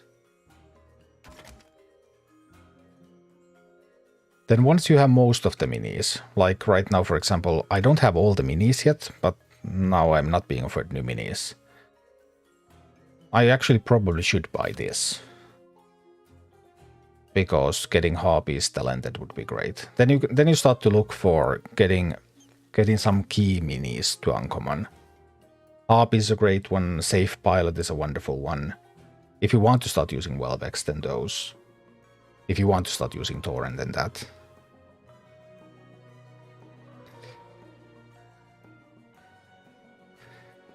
Malefic, are the green and blue units in shop always worth to buy? Well, I can't universally say that yes, they would be. But like if you have gold, let's say if you spend money on this game so that you will have gold, then you will pick up all of those, at least at the start. Because whenever you get a unit that's already green, blue, or purple from the shop, then that means that you skip all the upgrade costs. To uncommon, it's only the stars and energy. Energy is easy to come by. To rare, you need the rare cores. To epic, you need the epic cores. Epic cores are sold in the shop at 1000 gold each, when they are even available. They're not near. I thought I saw an epic core today. Yeah, there's an epic core today. 1000 gold. These are not often even sold. So if you spend money on this game, you're going to snap up those blues and purples from the shop. Especially the purples. If you don't spend money on this game, then if you see a green, that's a mini that you like, you probably will take that. If you haven't upgraded it yet, especially. But it's also like cheaper because a green mini gives you 4 stars and it costs 270 gold. So it's 4 stars at the price of 3. A rare mini is the price of 10 stars. It's 900 gold and it gives you 14 stars. Those will be used to upgrade to rare and to epic and to legendary. So they're useful even after you have already upgraded, even though they're less useful at that point. But like, let's say you have just started this game. Thought Necros were just expensive. But Necro is a good unit. People use Necro in Baron decks. For the green Smoke Bomb. I don't like Smoke Bomb. I know some people have been using Smoke Bomb, but that wouldn't be very high on my list of stuff to get to green. But I mean, green Necro is not a bad investment at all. So I don't remember what I was saying. Yeah, if you don't spend money on this game, then you have a bit of a different view. Like, can you really afford the epics and the rares? And then the uncommons might actually be more tempting, because they're a quick way to get a mini to uncommon. And if it's a mini that you want to use, and if it's a mini that benefits from a talent, well, they all do, but some benefit more than others, then it can be a really great short-term deal. Because at the start, you really need to get your collection up. And if you spend like 900 gold buying a rare, that could have been 9 minis in this collection. And that could have been like, let's say 9 level 6 minis. Then that would already be 2 collection levels that you're missing. Almost 2 collection levels. So that's why getting some of those early if you don't spend is not so great.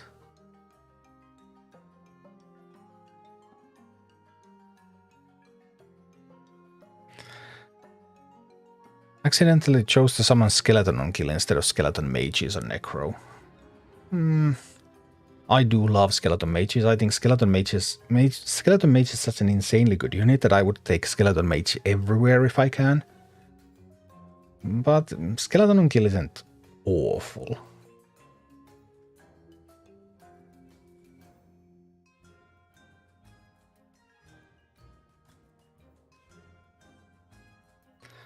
Smoke Bomb Goblin Separate cheat death.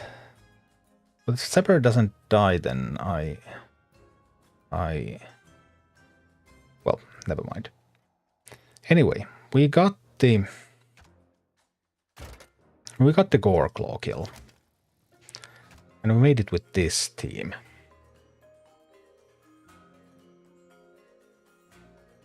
Control was putting in some work. But next we need the Ember Strife kill. Right. So that's a lot of flyers. There's Molten Giants. What else does Ember Strife have? What counters Ogre Mages? Worgen. Worgen can ambush Ogre Mages. Obviously depends on the level difference. I think one level lower Worgen is still going to kill them. At least equal level kills them. I once tried 3 levels lower and I got killed really quickly. That didn't work. So that's one. And another one that's good against Ogre Mages is Polymorph. Polymorph is super good at controlling Ogre Mages. That way you can even use some units that are normally vulnerable to Ogre Mage. And then you can just Polymorph the Ogre Mage and the units can kill it. I actually countered Ogre Mages in one of the campaign guides with Polymorph and Harpies. And Harpies normally are vulnerable to Ogre Mage, but I made it work with those. Because there were other uses for Polymorph in that mission as well, so it was a good choice. And then Banshee is good against Ogre Mages. Ogre Mage is not fast enough to shoot the Banshee. Banshee can steal an Ogre Mage. So, for example, in the Dreadmist Queen, where there's Ogre Mages and there's Gargoyles, so there's 2 big units that I kind of want. I'm using Banshees, because then it has 2 good targets. But as you can see, like it depends. In isolation, we have some counters for Ogre Mages. Which one are we going to use? It's going to depend on what other units are we going to face, so what other synergies can we expect.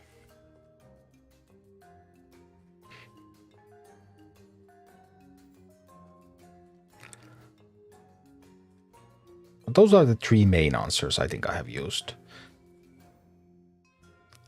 On my main account, I have Prowler with the stun talent. Can stealth stun the target when attacking from stealth.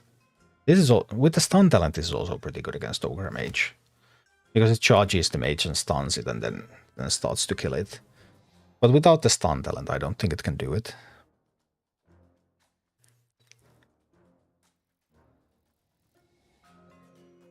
Tauren Chieftain. Oh, Stonehoof Tauren. Actually not bad against Ogre Mages either. Especially if you have the Pummel, but I think, yeah, that can probably do it too. I currently have green Corehounds and green Plague Farmer integrated, and I don't like either of them. Are they good? I think almost all the minis in this game are playable. It's just about finding the right combinations. Now, Corehounds... I'm not sure if the Eternal Bond is still bugged, because the main way to use Corehounds has been to use them with the Infinite Resurrection range, so that you can split push. There were some problems with that, I haven't tried recently. And then... they're quite an expensive unit. Sometimes they're also played in like Tyrion, those healing kind of decks. Those is some play. Plague Farmer... sometimes you use, for example, in a Baron deck, use Plague Farmer if you need ranged AoE damage to the ground. So both of them see play, but both of them are sort of niche. So neither of them is a mainstream mini.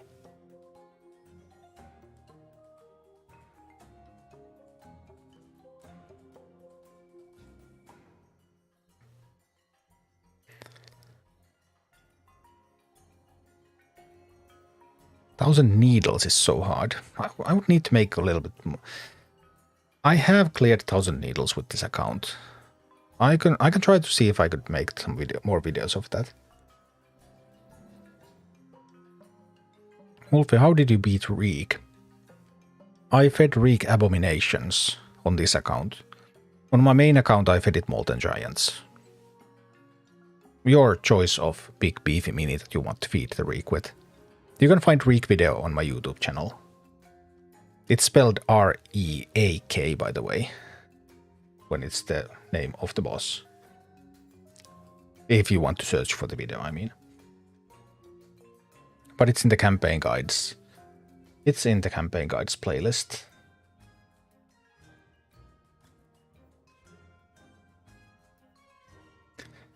But yeah, I would need to make a little bit more videos about 1000 Needles and Dark Shore. I have the footage when I cleared them with this account, but I'm not sure if those fights were that good. I just didn't struggle there very much, apart from Cairn. Cairn videos out there, but I just didn't struggle there so much, and when you don't struggle, then you don't get to fully optimize the deck. It's only when you struggle with it a little bit that you get to really find out what's absolutely necessary.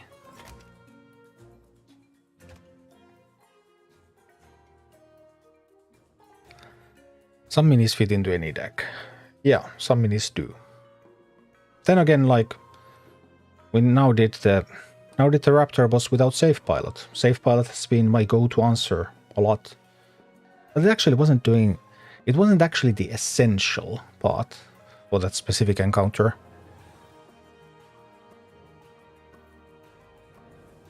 So yeah, you can make, there's some minis that are typically useful in almost any deck, but you don't actually need those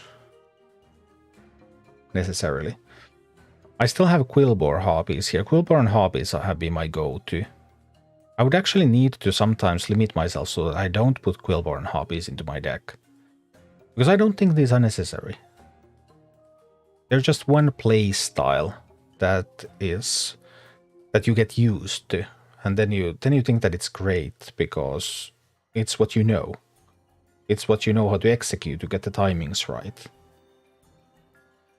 But I don't think it's nearly the only way.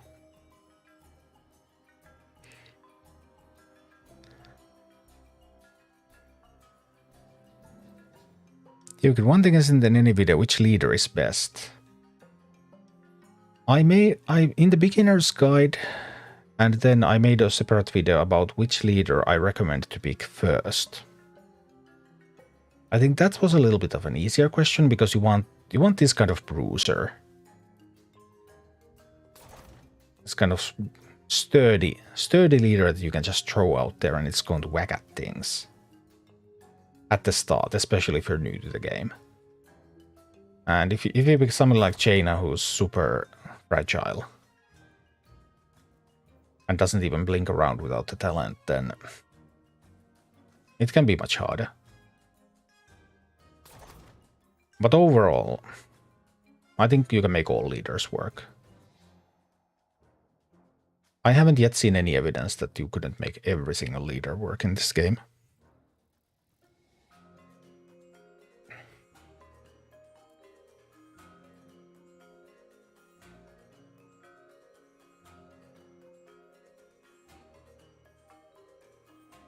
Cairn carried me through whole PvE campaign.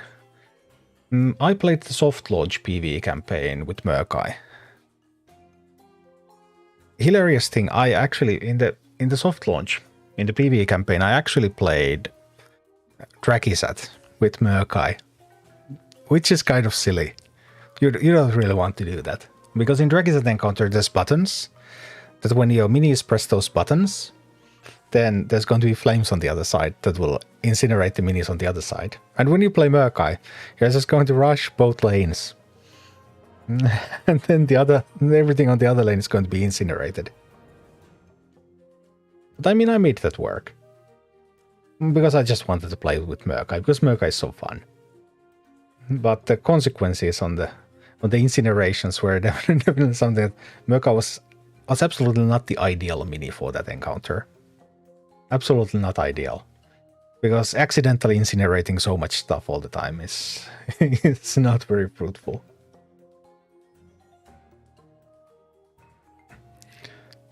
But I love Murkai. Murkai is so much fun.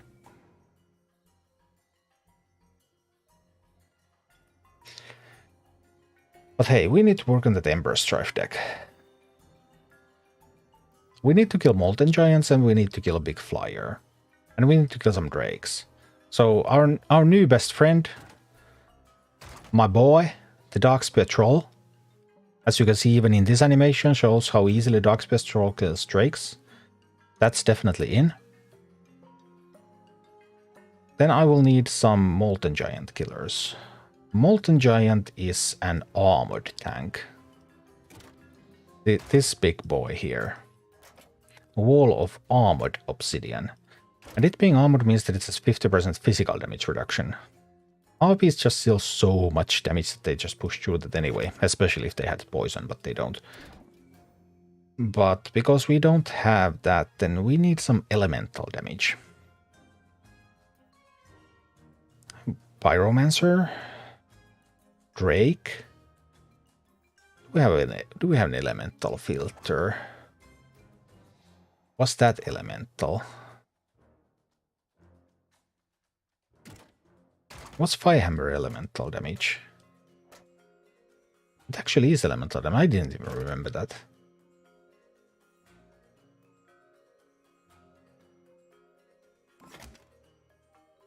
I haven't played much with Firehammer. Like, you see, there are so many minis. It's really hard to actually play a lot with all of them. Wish we had suicide flying troops like sappers.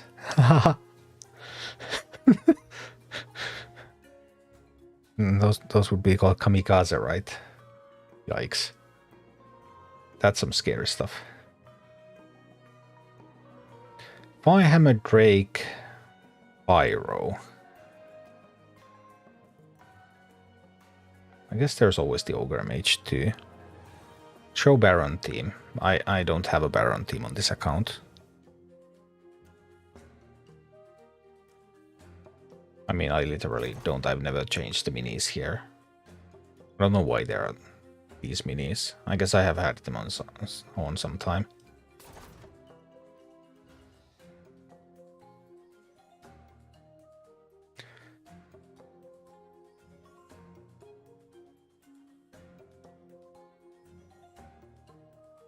Don't think I want a Bat Rider.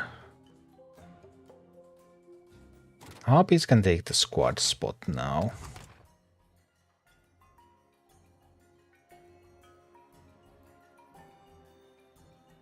I don't think I want a Worgen. Maybe I don't anyway.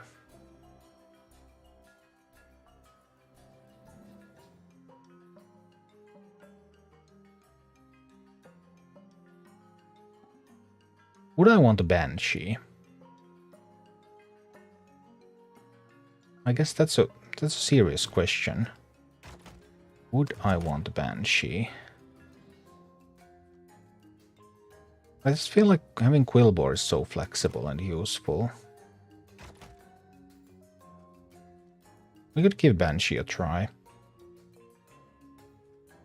I don't remember what else there is to steal.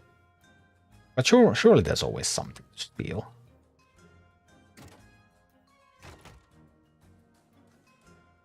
If I want to use my board slots, then that would mean an Ogre Mage. And this could be a Drake. Then we're 3.6 cost, which is a little high. I don't remember what minis there were in Ember Strife, but let's go take a look. Have you used Firehammer? I have not, I don't think. Is there a way to save some favorite army compositions? There isn't. That's actually really awkward, but there isn't. Every leader only has that one current army. Which average gold cost of the deck should I not overcome? I prefer to keep it close to 3. Lower than 3.5, but I mean, I guess I have had a 4 sometime. We're gonna take that Drake at the start. That's one Drake for me. And that one's going down. See? We're getting stuff done.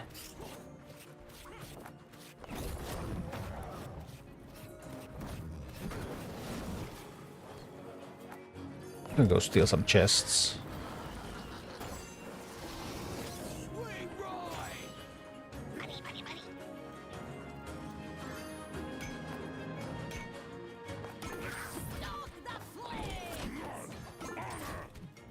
Shouldn't have allowed them to mine all of that. It was bad from my part. Well, they have chickens, but there's some area damage here.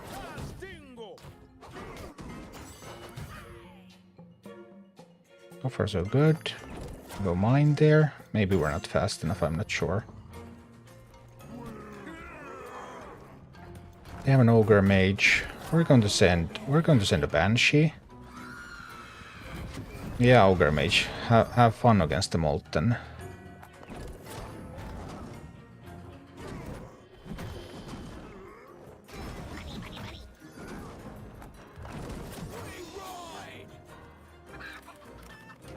I'm going to go steal some stuff again. Really, we're going to let them mine.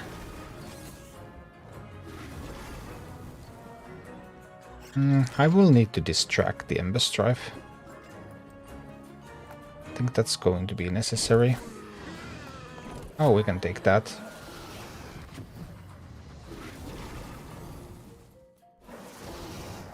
I'll need a distraction on the Ember Strife at some point.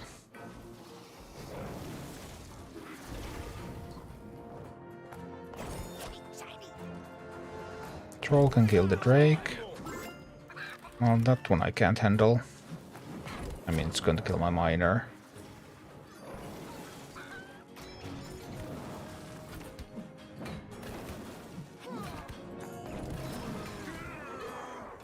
This is not going too poorly. I'll just need the distraction there. No! Well, that didn't work quite as well as I had hoped. But it is what it is sometimes. The problem now that we have is that we're running out of time. We're doing well when it comes to surviving, but we would need to be a little bit faster so that I would not run out of time here.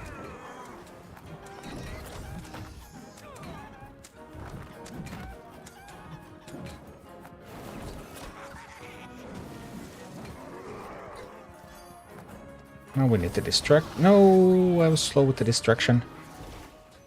Not too slow after all. Not too slow. You can't steal a firehammer with the Banshee, by the way. The Banshee will kill the firehammer. Just so that you know. Banshees kill firehammers.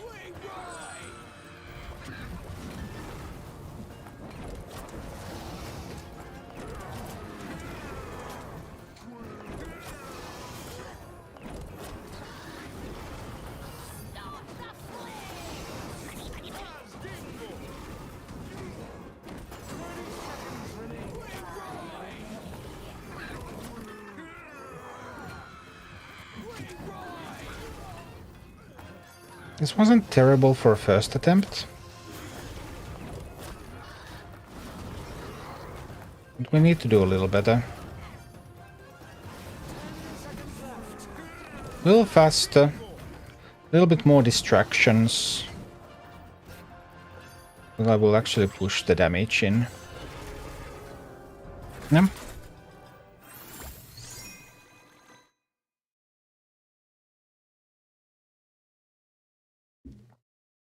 How can I beat the first raptor boss in Dustwallow? I did it earlier on this stream. Troll was really a superstar for me. Some AoE damage, some trolls, some bat riders. I don't have a fully formulated strategy. I also took both towers, by the way. At first I tried to take just one tower, but taking both towers and controlling the economy really helped against the raptor boss. Because then your base wasn't at such incredible danger all the time.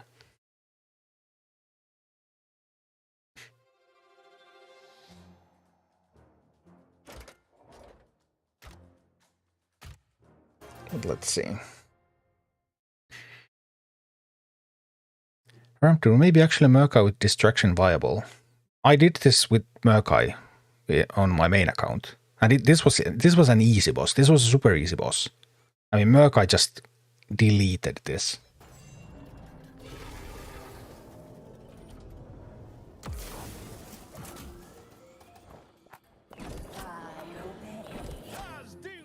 We'll do it this way around so that we get an undamaged Drake.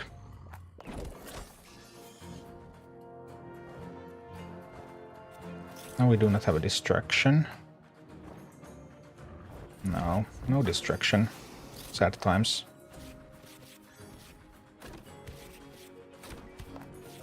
I'm going to play an Ogre Mage here though. Then we're going to distract the Ember Strife here. So we get some hobby damage in. Not quite enough hobby damage this time, I see. Let's see. Now these fights are not what I really want. Oopsie, sorry about that. Positioned it tiny bit too far away. That was taking a chicken. Oopsie. No worries, no worries. It's totally fine. I wanted the chicken, right? 100% intentional.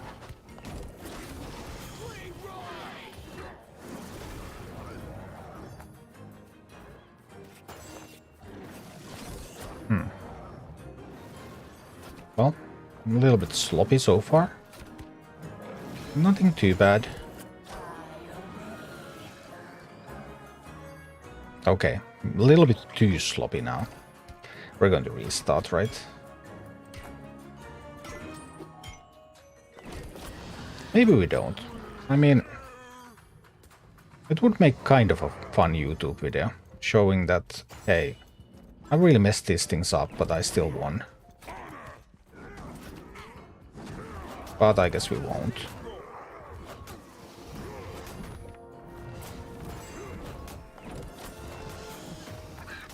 So the Banshee out there now. Oh, there's my Banshee. I'm just missing the timings now constantly. They got all the gold, so... Multiple small issues. Nothing too big though.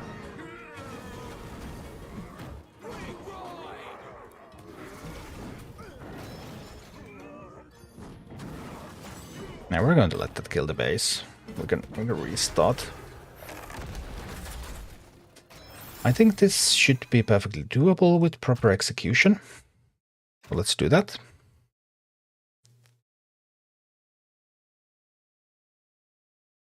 Merrick, I'm dead because I can't survive the second wave. Well, if you check the vote earlier, then you can see how I beat it, but... Anyone got tips for Rain Wolf Runner? Abomination would be the best, because that is really strong against the Huntresses. But there's a bunch of other stuff that you can make work. Distraction plus AoE damage, Flame Wakers, maybe. I even did it with the super underleveled stuff, so it is possible.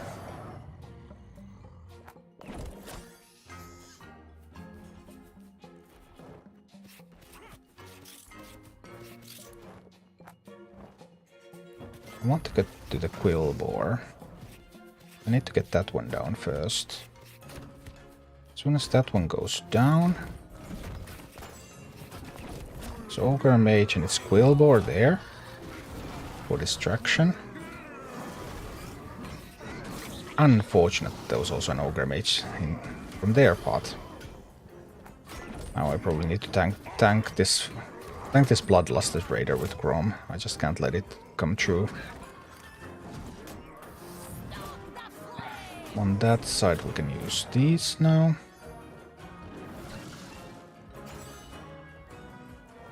But that is going to eat the Drake. The Grom. I'm sorry.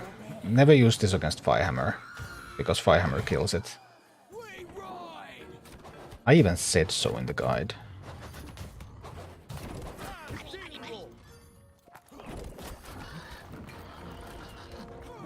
Alright, having some trouble now.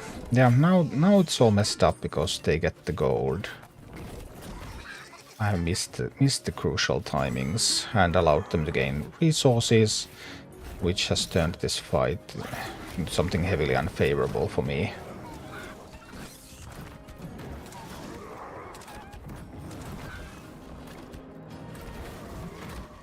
Just missed the timings again. It's no big deal. We can end this here and take it again. Let's not miss the timings and we'll be fine.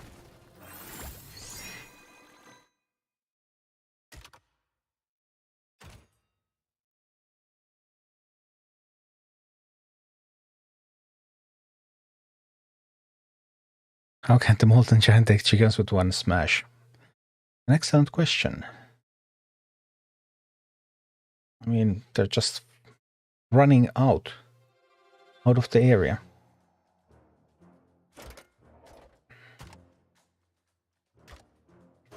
This definitely feels doable. This is something that should be changed. I mean, Grom feels totally useless. I don't like. Actually, there's like 50-50. Some missions Grom is wonderful. Grom just bloodlusts everything around him and hits so hard and kills bosses. And then on some missions, Grom just does absolutely nothing. Now we get these timings right. So we steal that, which is good. Maybe should I have stolen the Molten Giant instead? You could argue for that.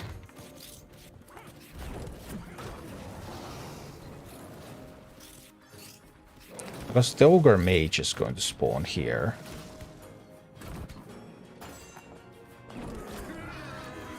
So my fine distraction is going to be completely wasted because the Ogre Mage is just going to take all of that down.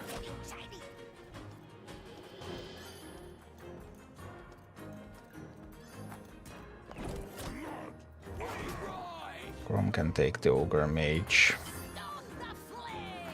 I might steal that. I can steal that. I can't steal Firehammer, but I can steal that. I need to rotate a little bit so that I can get... Actually, this time I think I need Unbound to take the chests. Ah, I really wanted to mine.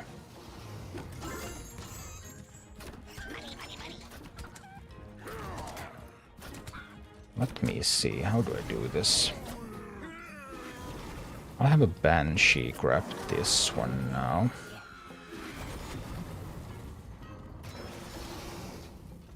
So much to mine. So little gold. I mean, so little... Should have sent the harpies that way. But I do need to get to mine. No. Not the chicken spawn in respawn. No. Fine, fine.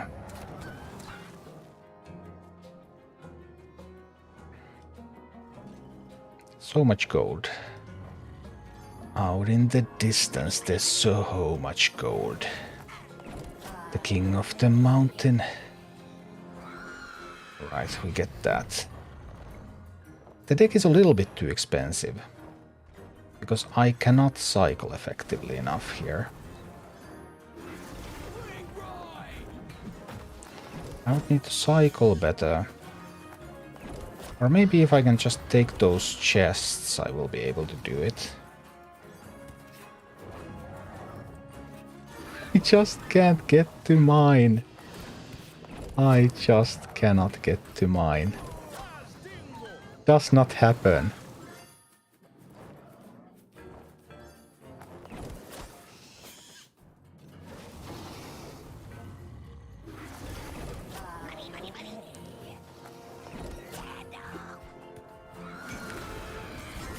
Don't tell me you possess the miner.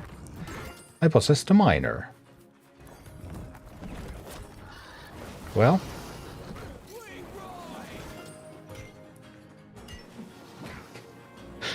I just cannot get to mine.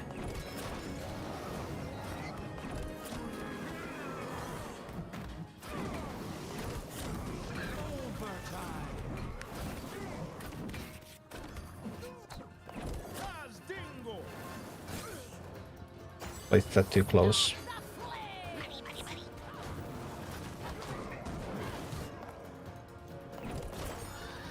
Alright, alright.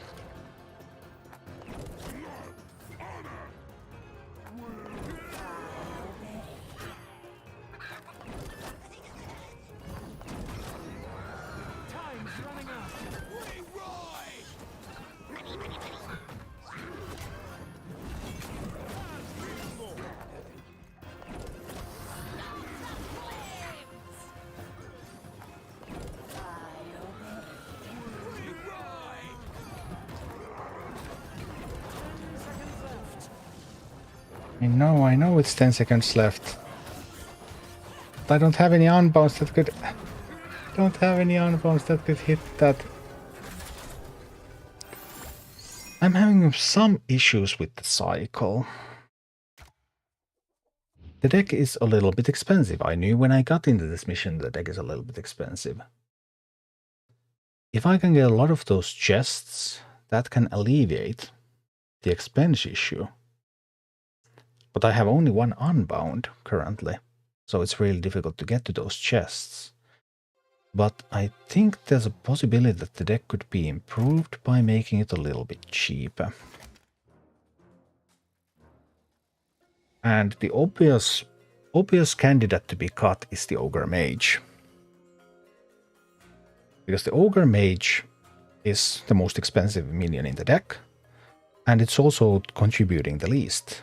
I have not been able to get a lot of value out of the Bloodlust effect. So, if I were to replace the Ogre Mage, what would I put in instead? Let's see. Do you have Execute? I do have Execute.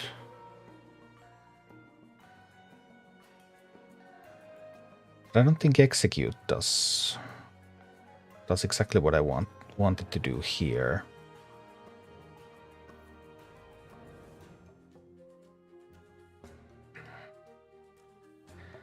I mean, Safe Pilot is an option. We could also go for another Unbound, because going for another Unbound would give me more flexibility in grabbing those chests as well. We could also go for Pyromancer. I don't think we'll do a skeleton party. That's unlikely. You have Dark Miner. Yeah, that's also some kind of an option. What is that for leader, silver and gold? No description on the symbol. Oh, it does the same as these others. So silver is +2 bonus levels, bronze is +1 bonus level, and gold is +3 bonus levels.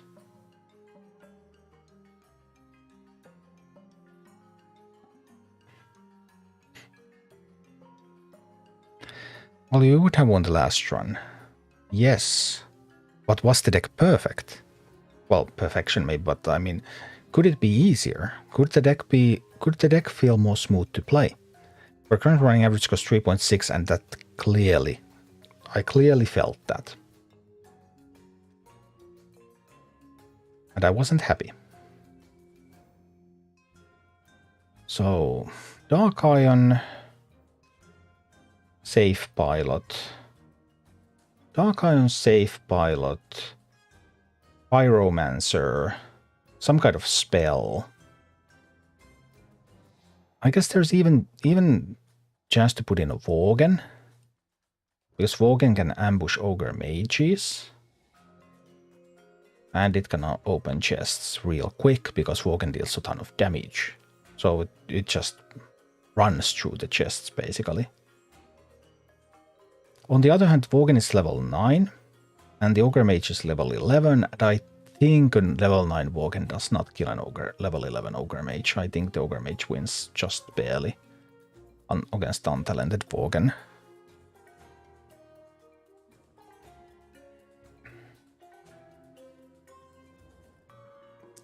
But let's see.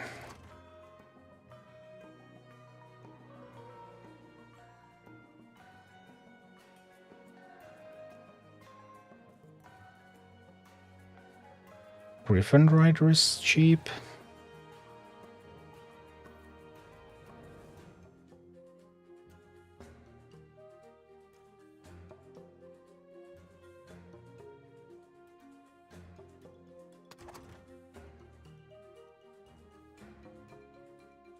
Pyromancer is also just level 8. I can't give Pyro an additional level. I cannot know.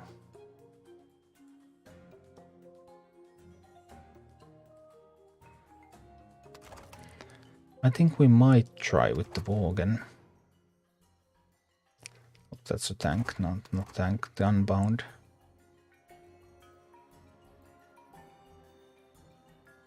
Or maybe the safe pilot. Just put in a safe pilot.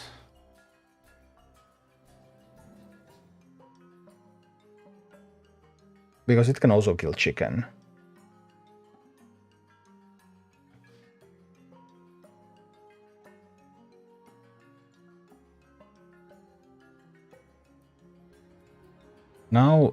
Now Drake is the only source of elemental damage if I need to kill the Moltens. Well, Harpies do damage Moltens quite well as well. I guess it's... Let's try with this. We reduced the average cost a little. We added a second Unbound. So now we have better access to the chests. And let's see.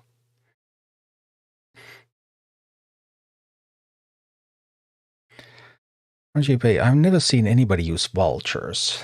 Me neither, but I would love to use them one day.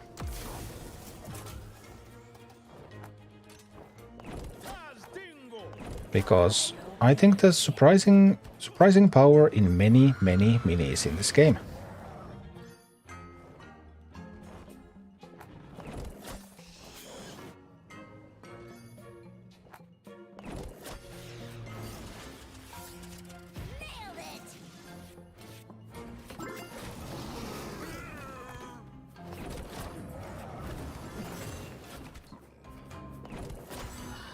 Need distraction on that, so that the harpies and stuff can eat it. Splendid.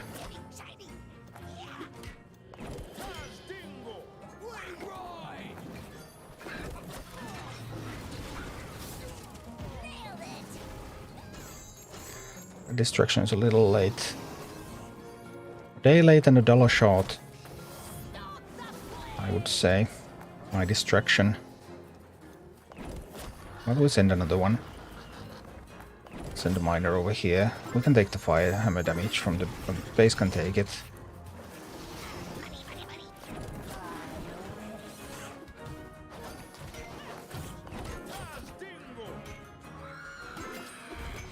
Yep, we possess the giant.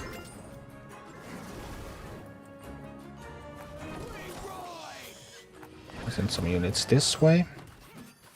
We get gold from the chests.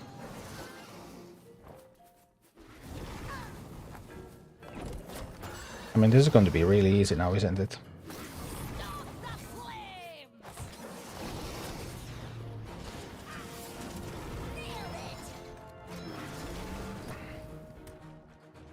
Just look at how they fall.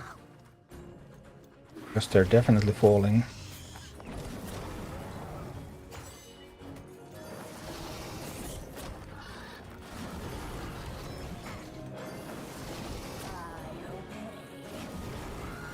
I'll take that Molten.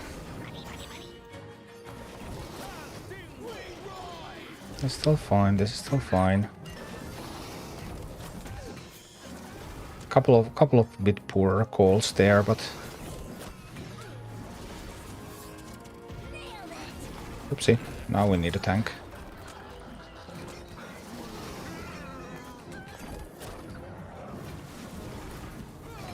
Alright, now we need some patience. Messed up things a little bit.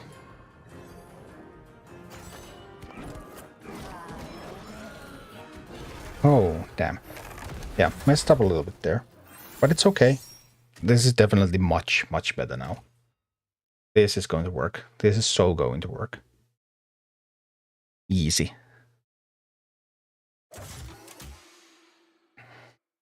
A little bit cheaper deck. A little bit easier cycle. A little bit more access to gold. The game is just so much different now. So, okay, we open up with this. Troll can kill a Drake. Banshee can take a Drake. Send it the Harpies.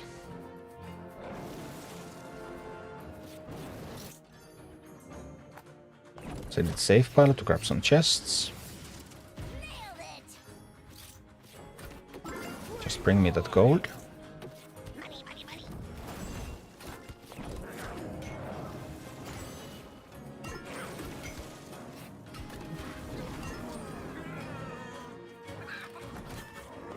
Need a distraction there. No! Ah, my distraction melted away. It's okay. Oh, this is so low health. Whoa! I hadn't actually seen that before. It's fine too, it's fine.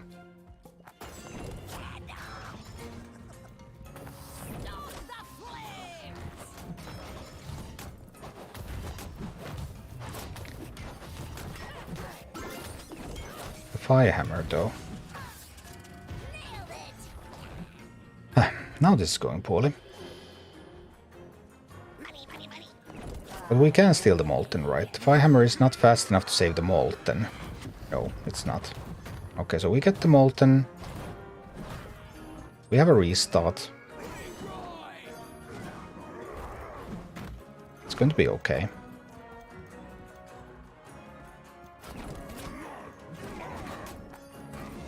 Grom and the Troll are going to come here.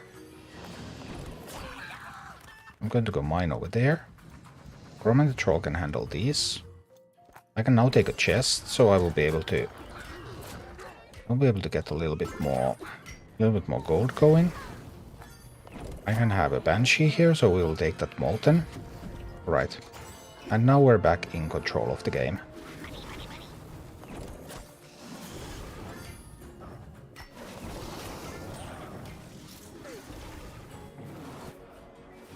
Had some weaker moments there, but now we're back in control of the game.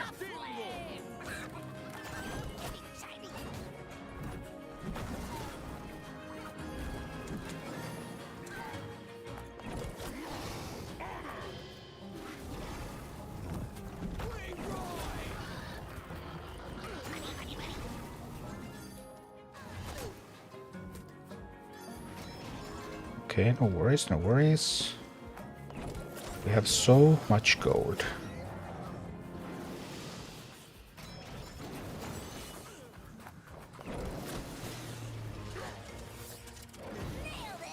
Too slow there.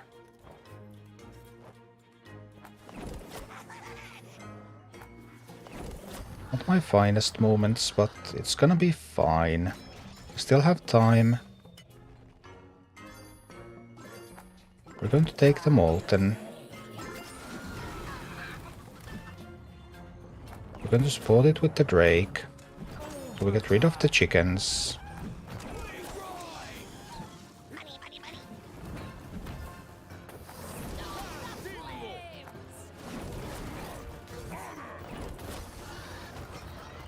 Firehammer? Okay, some distraction there. Drop some distraction here.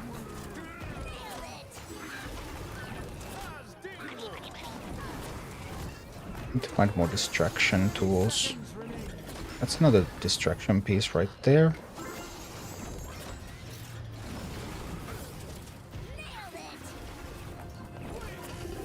And we got it. Didn't end up being the cleanest of kills, but now the deck was just so superior compared to the encounter that Ember Strife had no chance. It's easier when you fine-tune the deck. And that's why I'm playing these on this hard mode, so that we really have to work on the deck a little bit more. You can't just blow through with a single deck. Well, now it went to heroic, but it's okay. I guess we'll take a staff with the troll, because troll is my new best friend. Alright. Dustwallow Marsh cleared. That was a red encounter. Everything is red now. Are you using a phone emulator? Yes, this is BlueStacks. Yeah, BlueStacks. There's a video about it on my YouTube channel too.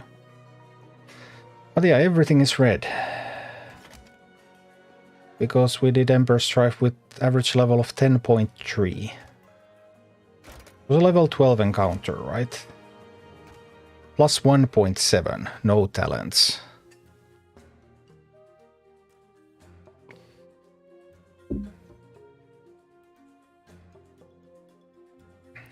The second boss, I can't beat it.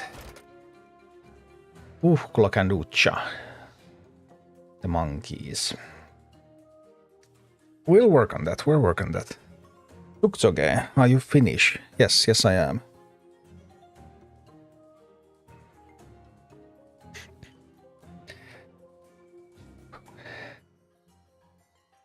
Oh boy. I mean, somehow, the missions just end up being cleared.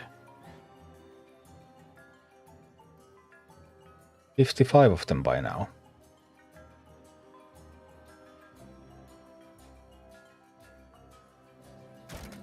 Badungoro.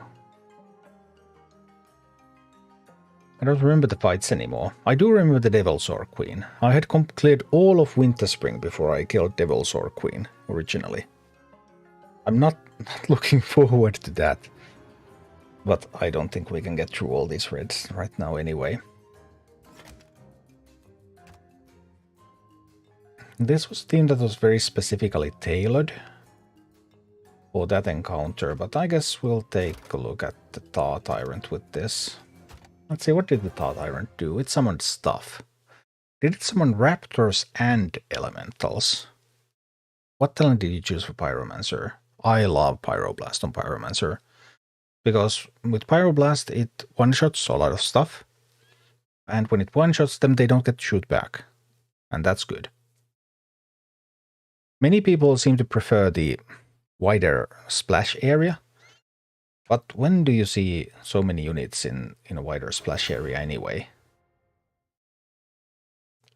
Maybe in PvP people space out their units better. So that could also be some kind of PvE, PvP kind of thing.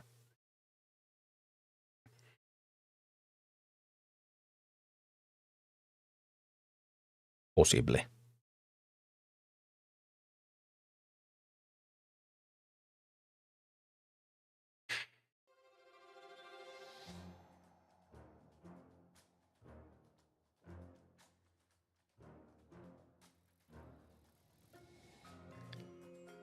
But let's see. Was Sylvanas arrow talent the best?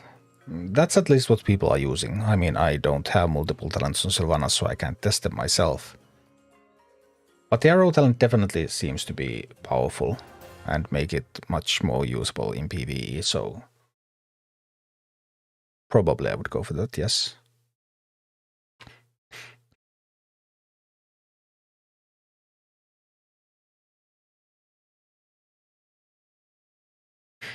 Do you buy every uncommon in the grid?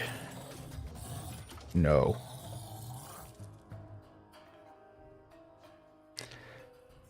Uncommon, like, yeah, they're useful. I mean, it's 4 stars for the price of 3, even if you have already upgraded. But then it depends. Like, if you're free to play, you don't have a lot of gold. It's an uncommon that you're not going to use. Then is it really worth it? Because you could get 3 regular minis for for that cost. Yeah, this was the Raptor Assault. Well, Banshee is the... Ooh, but... I see a Banshee and... Oopsie, I was a little too hasty. Sorry about that.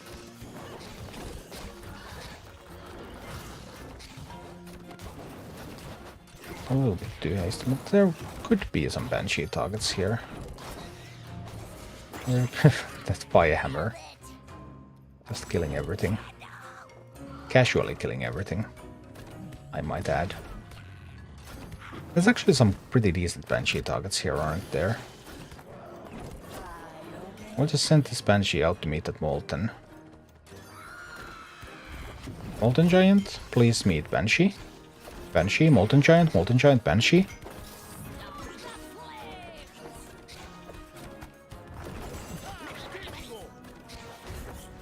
That's a bit of a difficult push to... Yeah, that gargoyle is going to eat my base. Boom! Gargoyles and Moltens. Gargoyle push supported by Firehammer.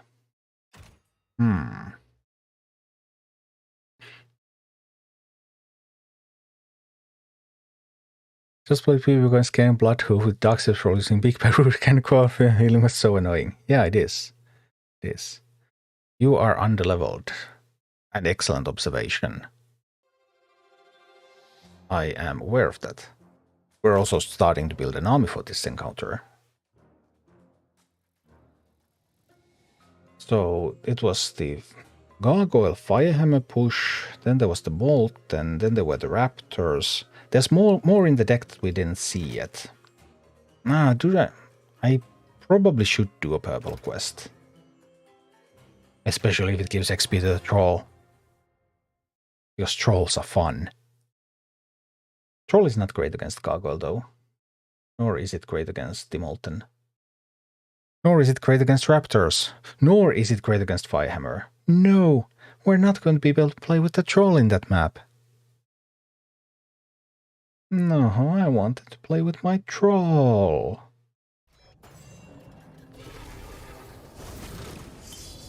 You have got...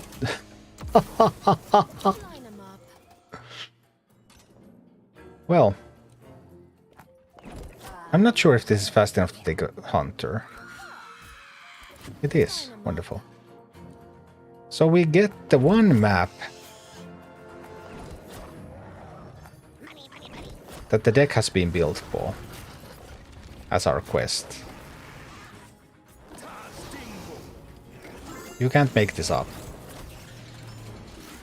We get the map that we built this deck for as the quest.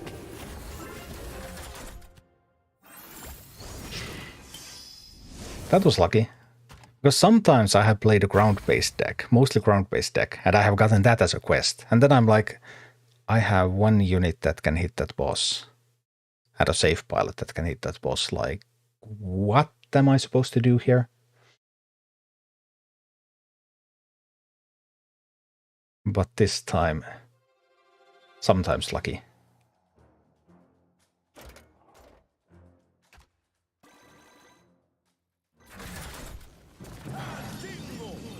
Troll strong. But we're not going to use it.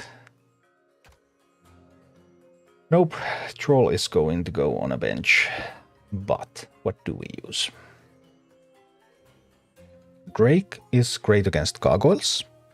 Drake is great against Mountain Giants. Drake is great against Raptors. We're definitely going Drake here. Banshee. With all the Raptors coming, does Banshee have too much difficulty getting the right target? Says a player who just in the previous map possessed a Kobold Miner. I mean, if I can be confused by a Kobold Miner, then what about 10 Raptors? That can be very, very confusing.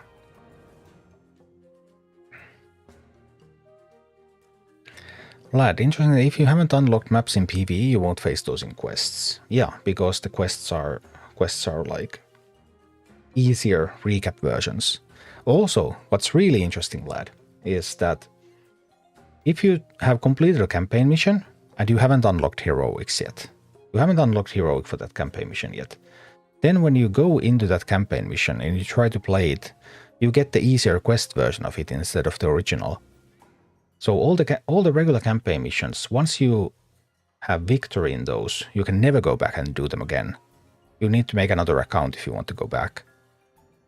So like on my YouTube channel, there are currently tens of comments about, can you please remake this video? I'm facing a different start than you are, and I would like to see a video of that start. And then I'm like, well, yeah, all I need to do is make a new account and level it to 30 sigils. Then I can make another video. So it's a bit tough with the regular campaign missions.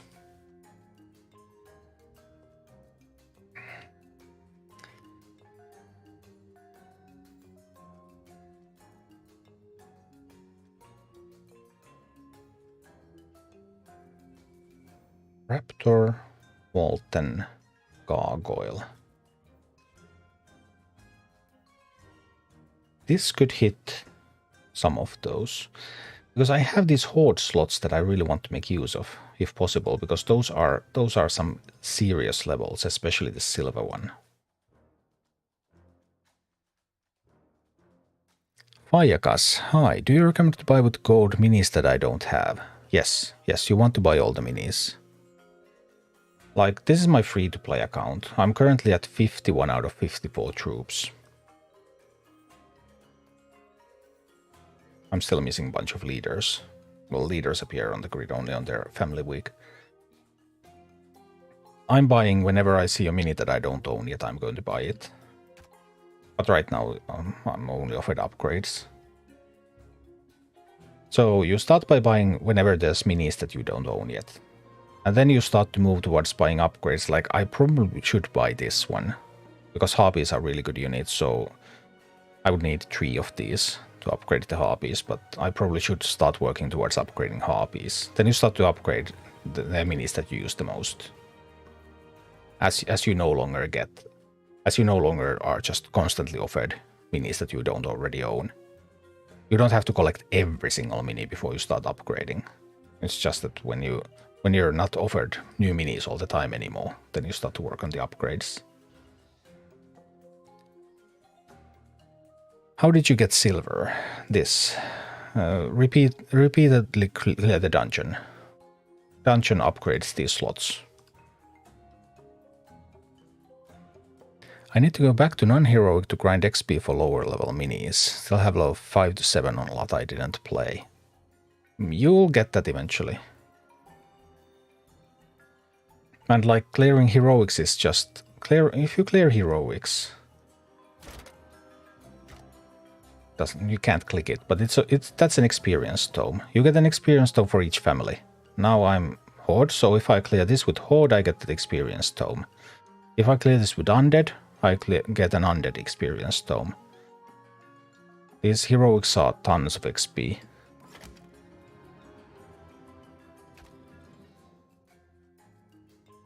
Lad, I have the offer of Gargoyle plus 14 levels in the grid for 900 gold. Should I spend that? I think it's worth keeping gold for heroes. Well, that's a tough call. If you're a spender, then yes, that is an excellent way to upgrade your Gargoyle. It will also save you a rare upgrade core, because when you buy a ready-made blue from the grid, you don't have to use the upgrade cost. So you're not going to spend a core. If you're free to play and you're still working on getting a team together, then maybe it's a bit too expensive. Gargoyle also is kind of a niche unit. Like if it was a safe pilot, if it was a harpies, if it was a quillboar, some of the absolutely most common units, then I would be really tempted.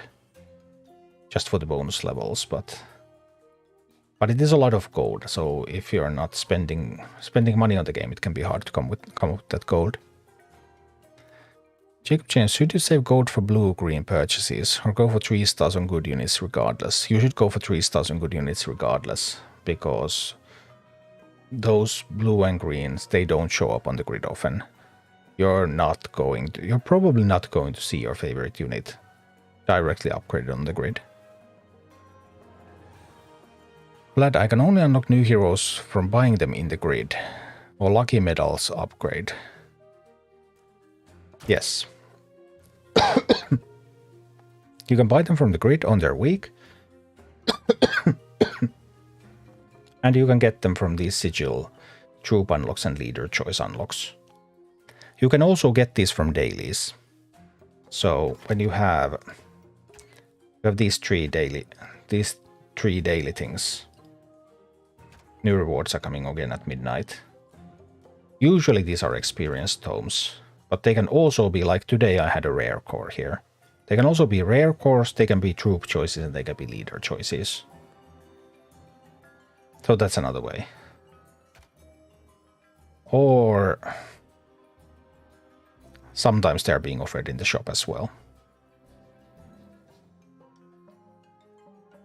Even in the gold section.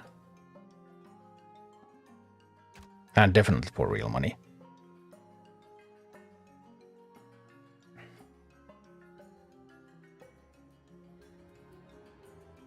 Spent money for 2 packs, the permanent one and one with 1 tome from each. Yeah, that's actually exactly what I have bought on my main account.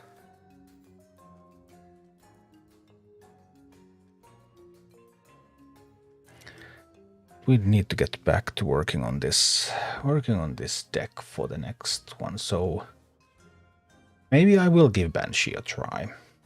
Let's say I'll try the Banshee. I need to get rid of the troll because the troll is not contributing. Would be great to have a horde unit there. All my horde units suck. Or I just don't know how to play with them, maybe. I like Batrider a lot. I sort of do like the Warsong Raider. But against these swarms of things... Not sure if it's the right choice. Good morning, Genoxel.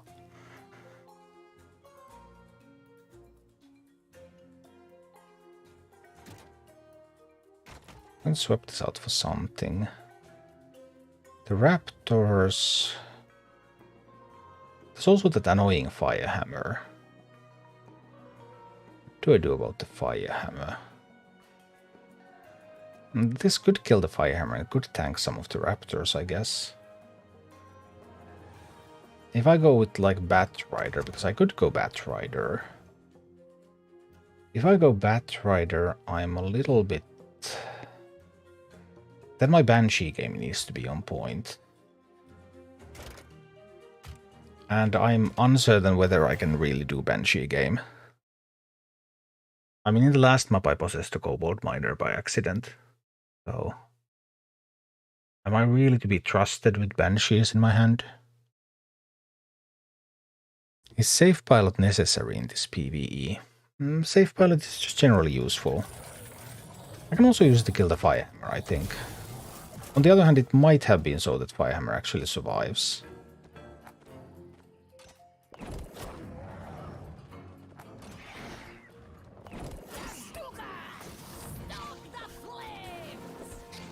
Now the Banshee. No! I just can't time it. Apparently I just can't time it properly. Yeah, that's what I said, that my Banshee game needs to be on point. Because... the base was already... yeah, this cannot be won from here, I think. I would be super surprised if this could be won from here. I'm going to take some chip damage anyway, yeah. We're going to restart.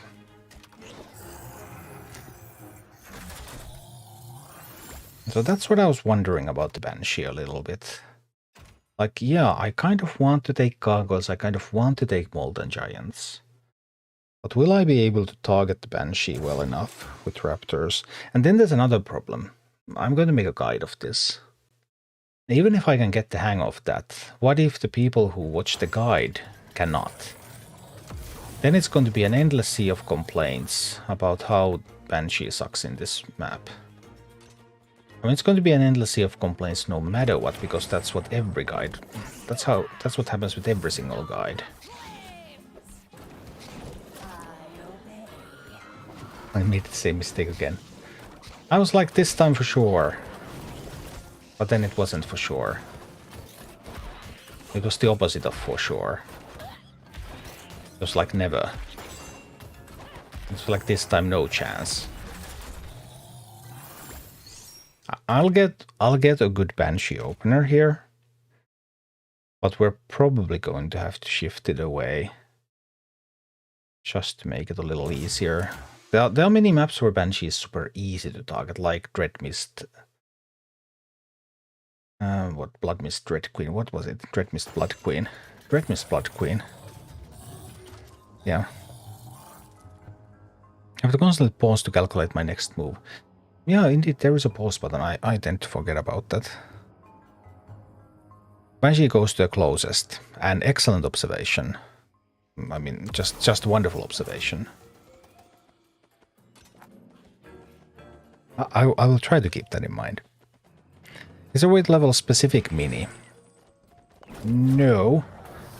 Actually, yes. If you put it in your deck and it's the lowest level mini in your deck, does that even work?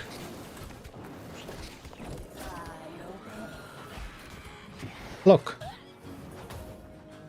We can do it. It's perfectly doable. See.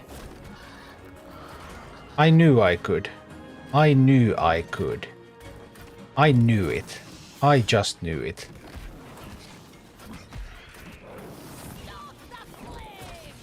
No, not the harp. No, my harp is dead.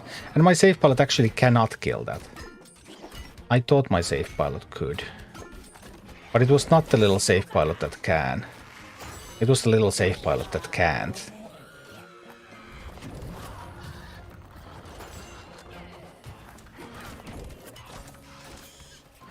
Well. The Banshee might still be the correct call. Let's see. Was someone lowest level mini of your party, random mini of your party? Yeah. Yeah, Baltor, thanks. Hi, Brian. Dystopic Gamer. This game is not free to play, I think. We are more than 2/3 of the campaign completed. We have unlocked heroic dungeons, heroic missions, which are your main source of great golden experience. All that free to play with zero grinding. So what exactly makes you think that this game is not free to play? I mean, I'm just curious, that's all.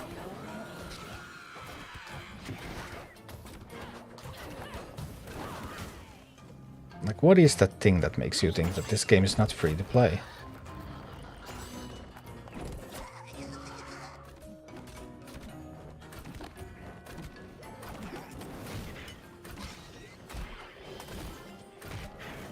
Do not get distracted from your mission.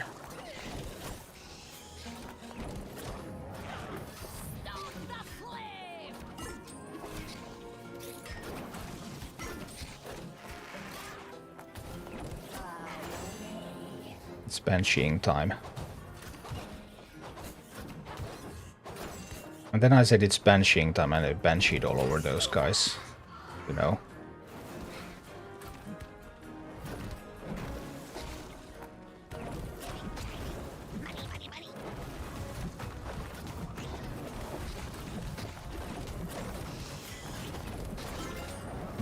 That's one weird fight.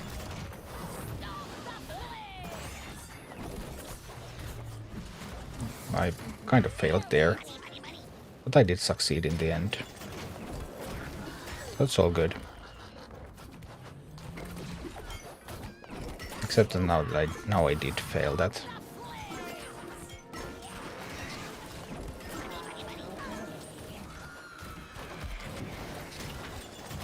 We got the base.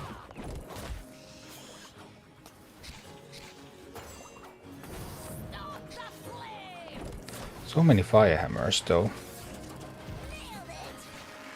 And we lost the base again. I'm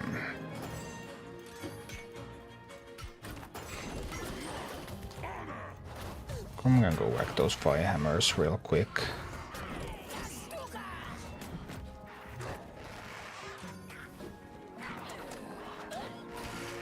I need 1 gold.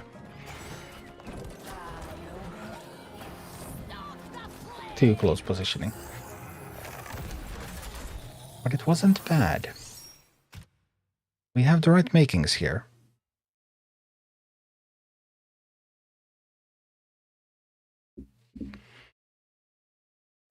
Is Garrosh good for PvE? Yeah, Garrosh is awesome.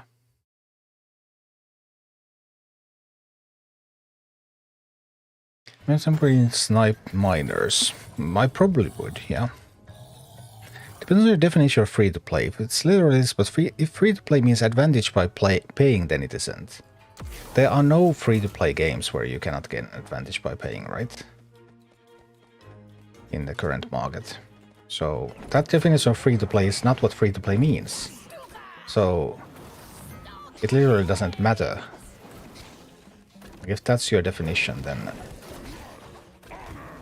it's just utterly meaningless. Whoa, there we go. Got that.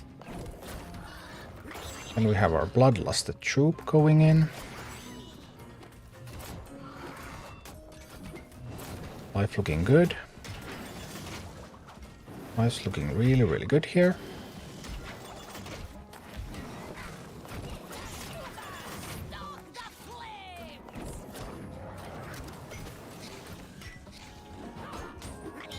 Instead of moving them this way now. Yes. Now we're going to push an assault here. Get the distraction out there. Mine that gold. Spot the miner a little bit. Okay, we couldn't catch that. It's fine.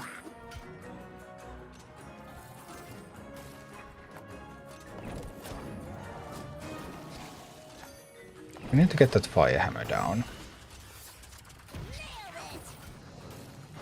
Come on, Drake. Breathe at it. No. Seriously, Drake. That's so not cool.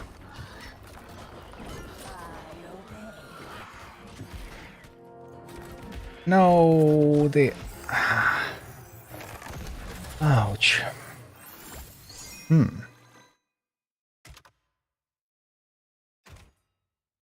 Fire hammers are giving me a lot of trouble. My save pilot doesn't kill a fire hammer.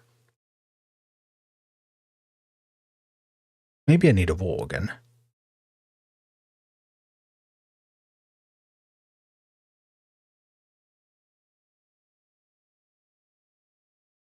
Brian, are quests useful to do?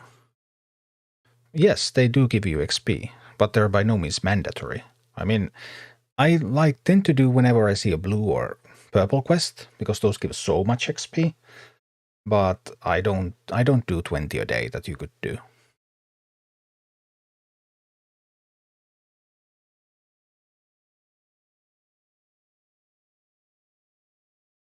I mean, I think this is the best Blizzard game in many, many years. It's just a fabulous game. I've actually even been a little surprised by how good it has become. The only thing that they have made worse during the development is monetization, the progress.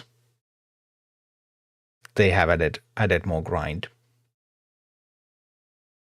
But everything else about the systems and balance and everything, they have improved throughout the last year and a half.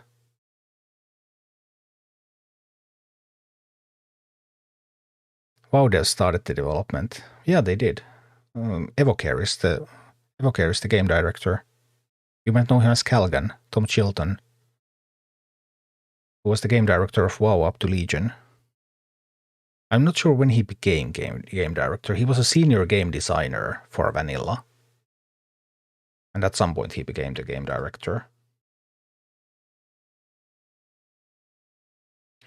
Loki, I just started playing 3 days ago and I'm stuck. Can you give me advice on a certain level? Sure. Which level would that be? If they would fix the crashes and loading times. Yeah, I think we are being a little unresponsive here right now.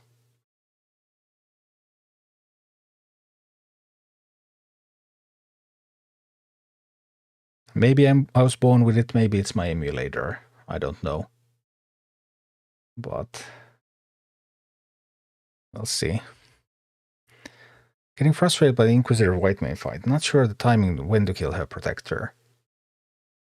I like to do the fight so that I first attack Mograine, who's the fighter.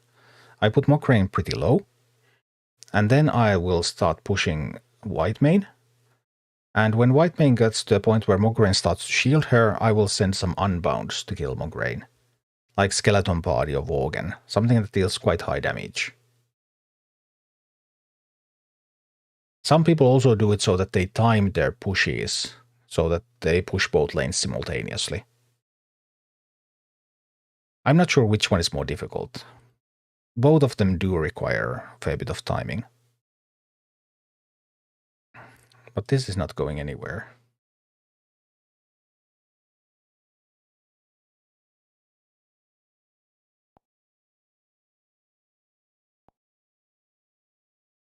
Let's try to Rumble again.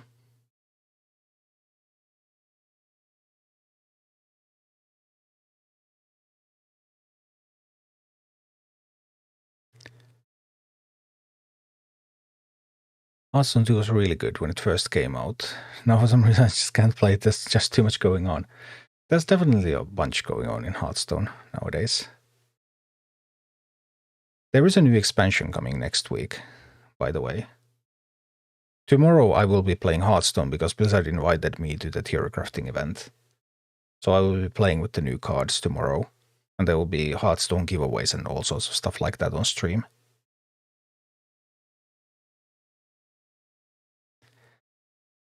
I'm on 35 sigils.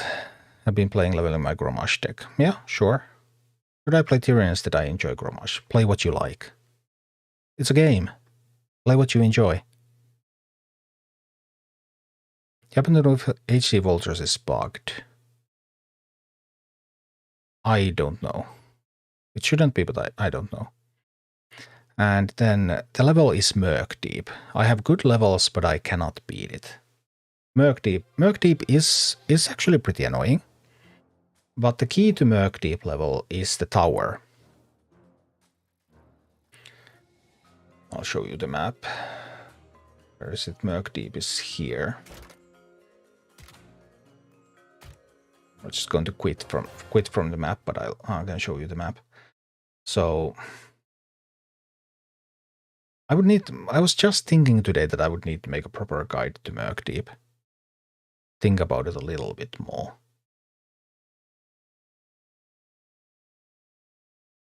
How would you claim that tower? I thought that was the key as well. Yes, it is, and it's really hard to get it. It is. It's seriously hard to get it.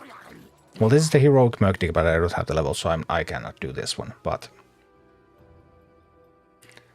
once you have this tower, then all the minis are going to go from under the bridge. This one's going to shoot at them, and then you can just push Merc Deep and win. But indeed, the key question is how do you get the tower? I've always just pushed in from the left. I've sometimes used some unbound to take the chest here, if it's available. When there's a push going, then you can try to mine as well. But that's pretty much it. I guess you could try to send somebody underneath as well. That would make the tower shoot at that one. I've just tried to like Harpies and then Quillbore on the other side. So damage dealers coming, then an unbound distraction on the other side, take attention of the tower. But usually you end up in like big fights in this area, and then just somehow you manage to push through. I'd probably need to think about that a little bit more. But it's really all about getting this tower, because once you have that tower, then the rest of it pretty much falls in place.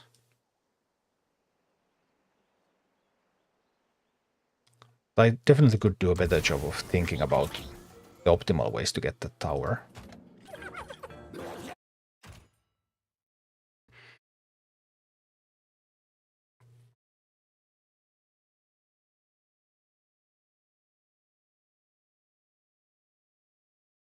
I went through the early levels on this account a little bit too quickly, because you can't replay the campaign missions.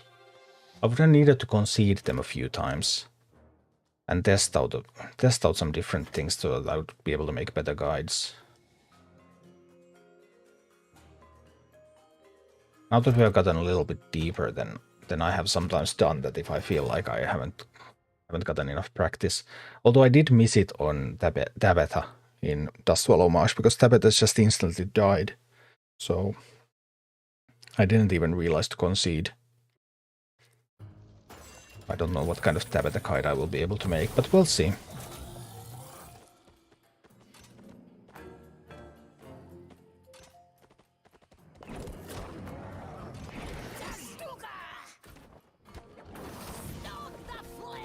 Here I come with the Firehammer again. I guess we'll try the Chromash push there.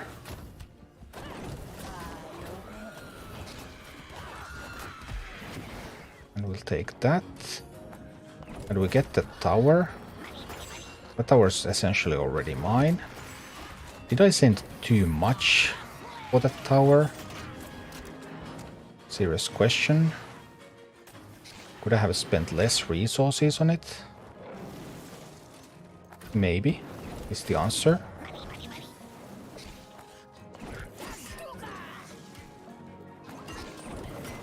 I'm too late to intercept the mining. I really think I needed to intercept the mining there. Here we need to distract.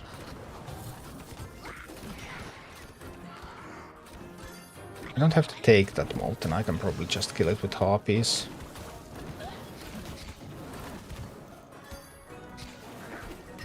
Then again, maybe I can't kill it with Harpies if the Harpies just refuse to take it. In which case I will just send it that way anyway. Fine. We're sending it in. Where I'm quite confident this arrow points that way. Traffic lights, Molten Giant. Do you know how to read?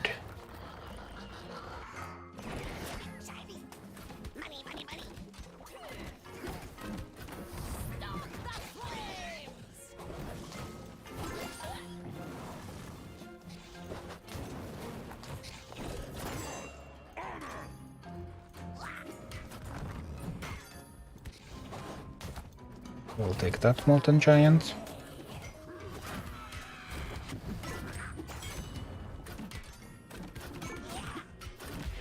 Can we drop that gargoyle in time? And if we can't, if we can prevent the base from getting up, then that's already good. That's already okay. We have both towers now. Oh, look at that push coming in. That's a big push. We have some tools to contest it. I have a Batrider to help with the base.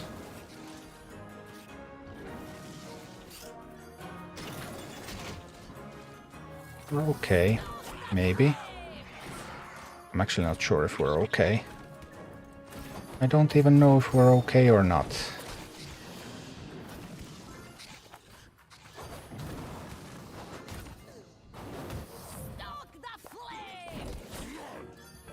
I'm just going to go out there, and this is going to take the gargoyle. Right? Now I am sure we're okay. For the time being, at least. But for how long? That's overtime already. We need to get some attacks in. Chromash. Chromash Hellscream. I need you.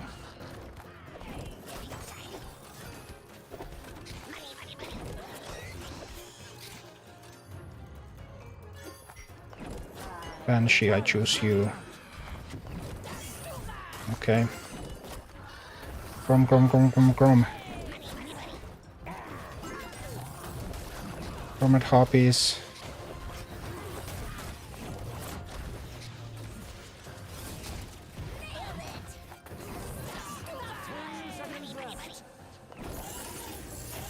We got it. I guess the Banshee plan was quite strong. Banshee is just, I mean, the gold swings were crazy. What's a good gargoyle counter? Gargoyle is vulnerable to elemental damage. So, well, harpies are good if they have the poison talent. If they don't, they're still kind of okay. But Drake does crazy damage to gargoyle. Ogre Mage does crazy damage to gargoyle. Pyromancer does crazy damage to gargoyle. There's a bunch of those. Necro. I've never used Necro for that, but okay. Maybe. Well, Necro does have the... I mean, you're talking with Necro with the Skeleton Mage talent. Or just plain Necro. Doesn't Necro summon... How many mages does Necro summon if it doesn't have the talent?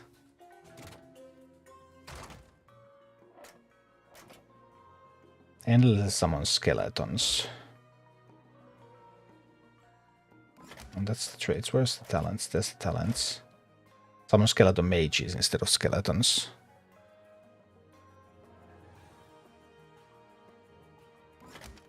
Not sure. I feel like Huntress is too much gold.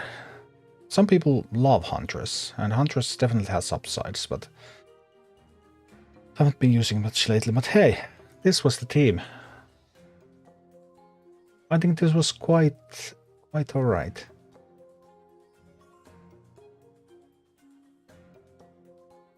My safe pilot being unable to kill the Firehammer.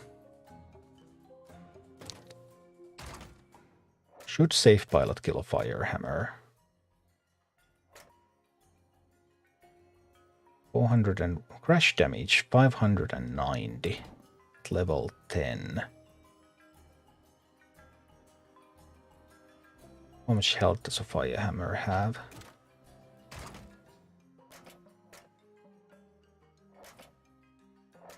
Arclight Surge started. Oh, it's not even close. It's not even close. I mean, it could kill it with the ambush talent. Oh, but with the shot as well. But just the crash alone, it's not going to be not even close. Organ for Firehammer, maybe. Yeah, that's what I was thinking of changing, but then I decided to go in with this anyway. Uchajishu, I got uncommon flame. It's Flame Waker. They don't walk on flame, they wake it. Uncommon Flame Waker, is it good? I think Flame Waker is a surprisingly good unit, but it's definitely not a meta unit. It's not something that you see all the time. And its weakness, of course, being that it cannot shoot air. It only hits ground units. I don't remember what talents did Flame Waker have. Daze, Burn. I'm not actually sure if I like any of these talents too much. So then that would mean that the rare isn't... Rare is still... It's still 4 levels, 2 from rare and 2 from talents, so... Compared to common. Like, there you can see how the grid works. Chap. The bottom row went away. It's midnight.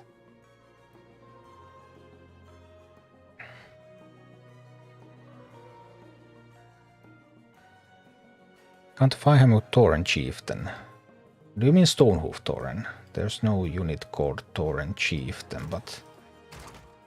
This one, yeah.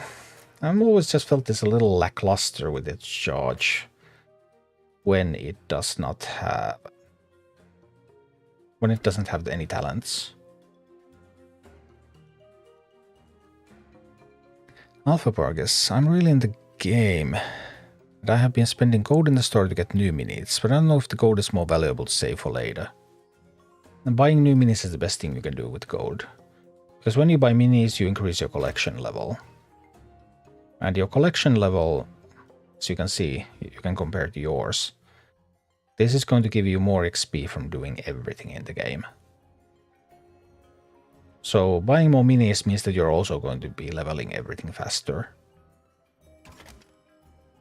So it is the most important thing to get a wide collection.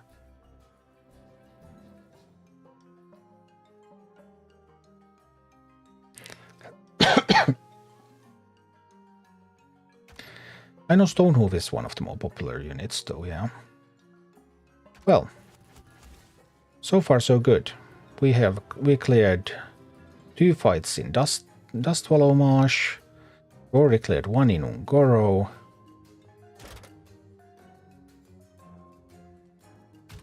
Lots of progress has been made. Does upgrading minis also increase collection level? Yes, talents don't, but the rarity increases do. Yeah, hey, thank you for the sub. What is the best value in the shop to spend money on? The booster, easily. And after that, probably the kinds of offers that say legendary value. Those are typically the ones. Funnily, legendary value seems to be better than mythic value. At least the ones that I have calculated. This is kind of weird.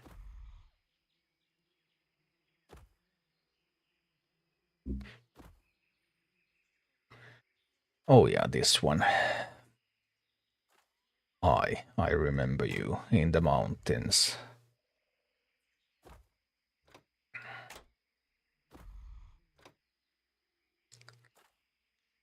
Okay.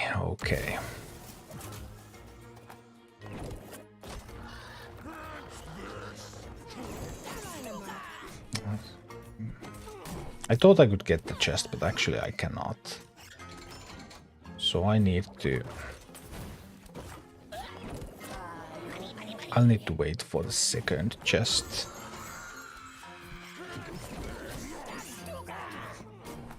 Yeah, I need to take this chest at the start. Don't go that way. That's not the way I want you to go.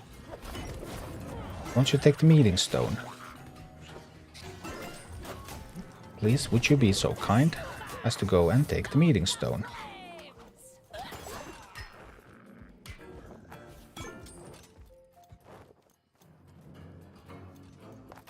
Can't firehammer that, by the way. We're going to distract it and hop it down.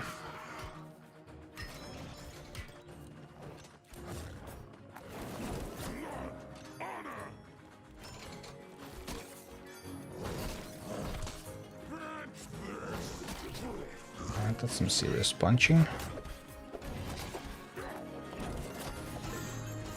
Dude. A little bit too slow with everything right now.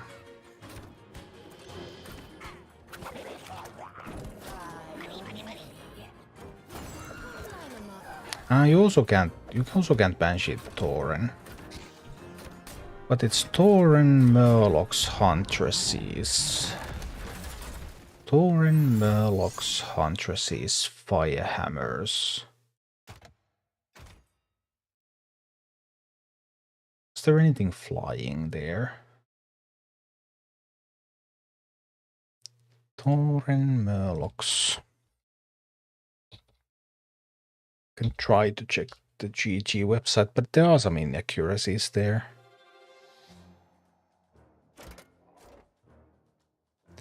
Tauren Murloc's Huntress Firehammer. There should be a Bat Rider according to the website. Probably there was. Yeah, Bat Rider. Okay. Hey, talking about those leader choices sometimes appearing in dailies. Today I'm going to get one. That's a leader choice. In addition to the Major and Modest Tomes.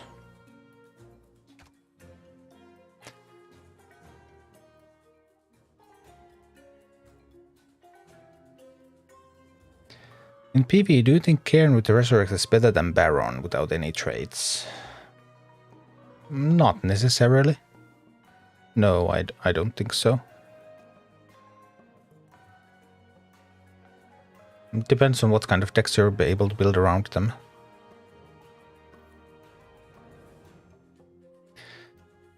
Are any best in slot minis for each role? Range, air, siege, tank. Well, some people probably would say that they are, but they aren't really. I mean, like, we can see stuff like Safe Pilot, Harpies, Quillbore being used a ton everywhere. But I think you can also replace them. Quillbore is probably one of the most flexible. I mean, sometimes Earth Elemental is a replacement for that. And Harpies, well, Harpies are squad mini, so sometimes you just don't want a squad air unit. But usually you, because Harpies are so strong, usually you just work around it with Polymorph or with Quillbore or something. So sort of there are some minis that are more popular than others, but we absolutely do not have data that would say that they are superior. Blizzard has data, but they're not sharing.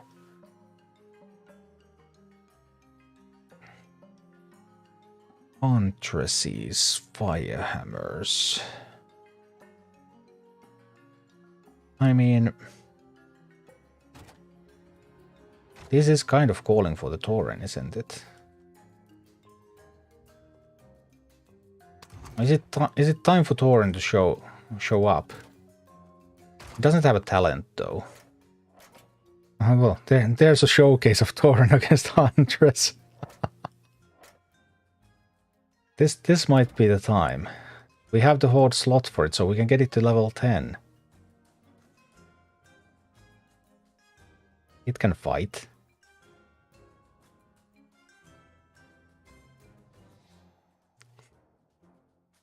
Murlocs, Huntress, Firehammer.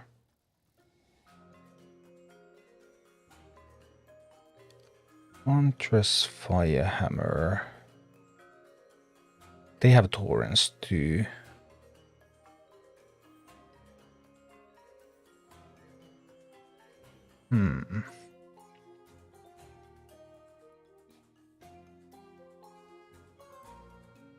I don't really like Abomination in general.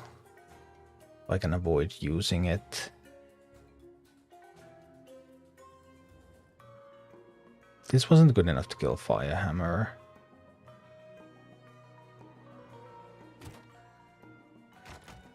But the Banshee wasn't very useful. What if we work with the Warsong Raider? This can't beat the Tauren, this can't beat the Huntress, this can't beat the Firehammer.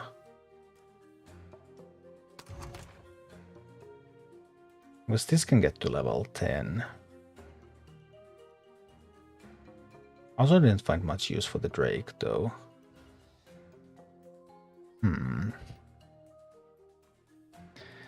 Mochi, what talent do you think is the most useful for Fire Elemental? It was the AoE aura, wasn't it? What did this one have? Immolation aura. Yeah, I think that's generally the one that I think is most useful. It's useful even when it doesn't fail, and it's useful when it is not hit by elemental damage.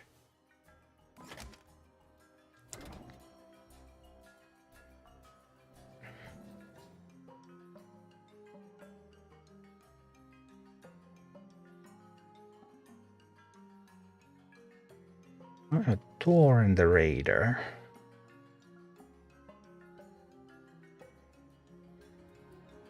This Drake is not going to be staying here. I'm just building a bit of a tanky team now.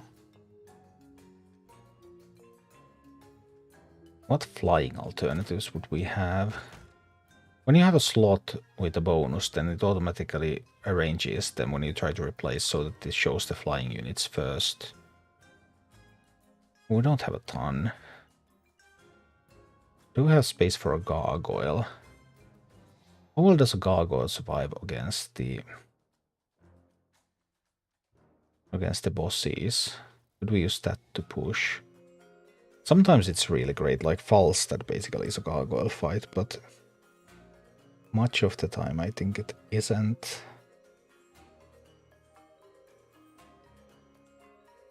There's also a fair bit of damage that can hit into it.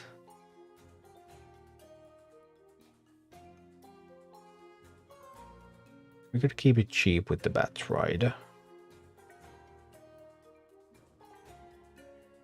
There might not be that many things that Battle Raider's good against, but this would kind of optimize my levels. I am 2 levels behind. That's gonna be a pretty huge problem. Does simulation or damage flying minis? I do not remember. Silverman is shoot through troops in straight line trade or Baron baseline. Play whichever one you like. I mean, both are fine. I mean, generally Baron is super simple to play. Because when you play with Baron, you're going to have multi-lane pushes, whether you're doing anything or not. So that's generally just good. My low-level Tauren is not having great time against their higher-level Tauren, by the way. Luckily I have Grom. Grom is life.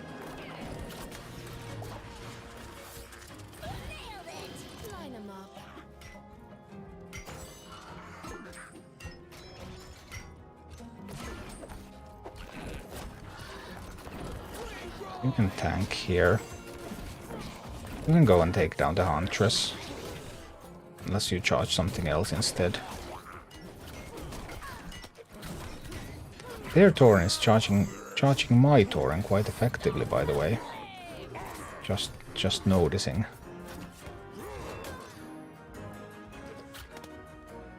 That Tauren's charge is nothing to sniff at. Scoff at.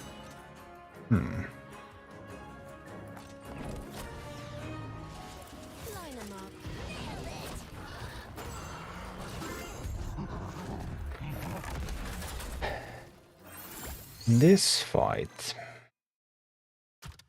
might be a little hard to do at +2. So we're slowly starting to reach the limits. Oh, I thought we were reaching the limits of just no grind free to play in Dustwallow Marsh. I thought we were reaching those limits in Hinterlands. Now I'm again starting to think we might reach those limits in Ungoro. Devil's Arc Queen doesn't count, it's basically like Blackrock Mountain level encounter anyway.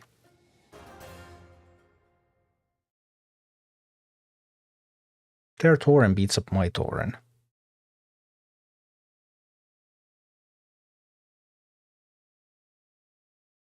That's not awesome.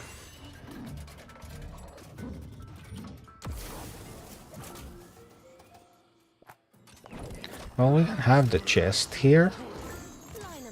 They will have the chest there, of course, but we can have this chest.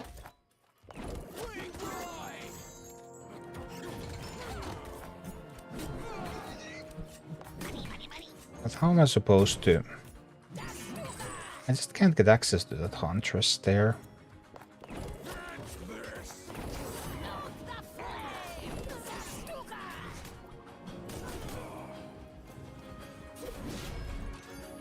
Big execution.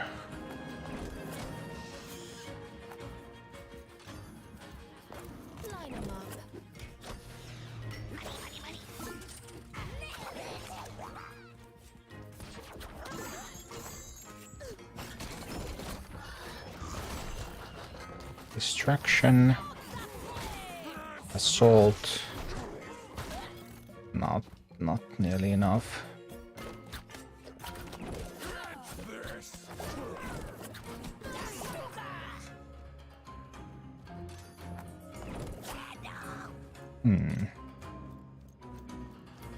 Wondering what we should do.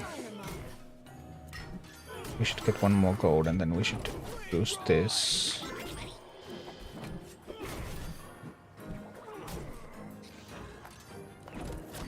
I'll use Grom here. He's fine.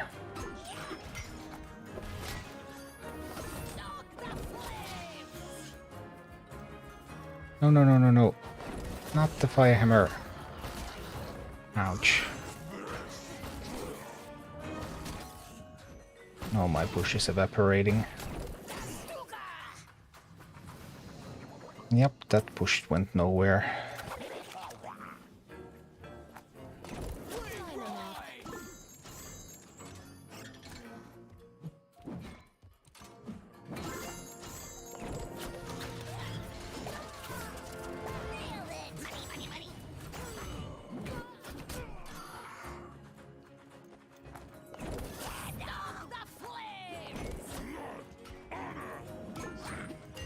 There, that one's not going to make it.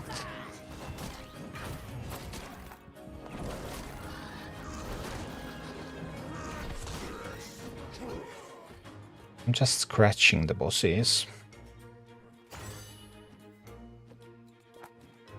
Not doing actual damage.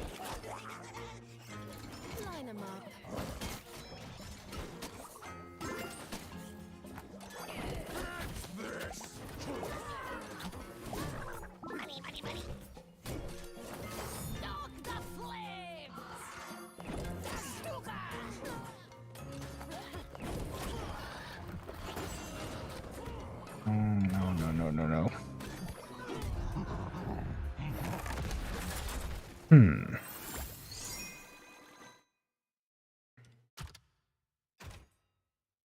Everything feels a little hard right now.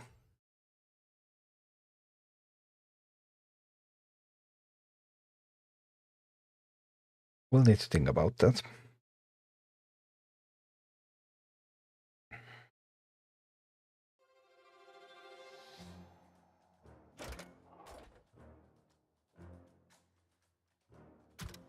Maybe we'll check what the next levels look like. What's going on with the next ones? But now that everything is red, it's no longer orange. It's just screaming red. That's difficult. Empowers volcanic fire elementals to burst into a lava pool. Oh yeah, that happened there.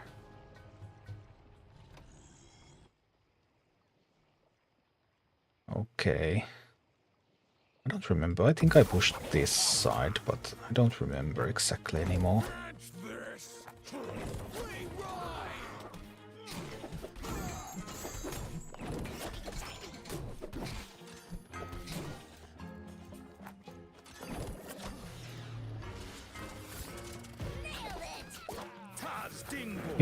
Poor timing with my...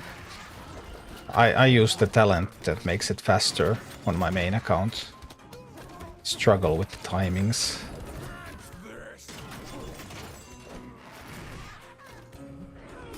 Oh, I lost the tower immediately.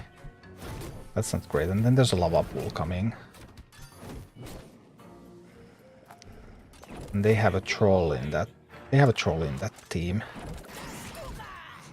So I need some kind of distraction so that I could get damage into the troll, but nope. Because the troll will kill the harpies easily. Yeah, harpies never had a chance to even shoot. On the surface of it, this doesn't feel as difficult as the previous one was. Maybe there would be a little bit more that I could do with this one. Let me think about that. What was the last one before Devil's or Queen? Atcons, what have you learned that would be really helpful to know as a new player? Well, there's a full new player's guide on my YouTube channel. So I guess that tells you pretty much everything you need to know.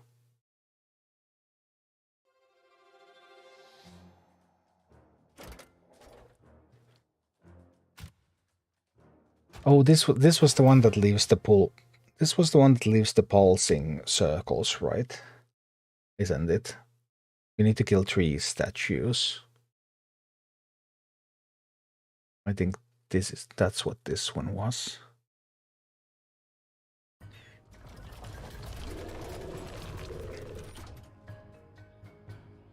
No, this wasn't that. No, that's... Oh, no, that was later.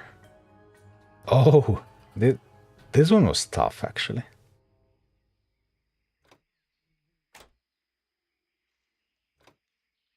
They pick up power crystals. then they turbocharge at you. Hi, Dave.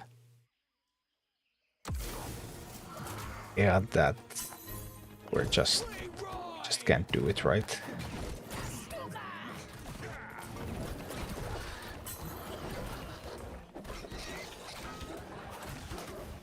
Those elementals, when they run at you, they are pretty funny.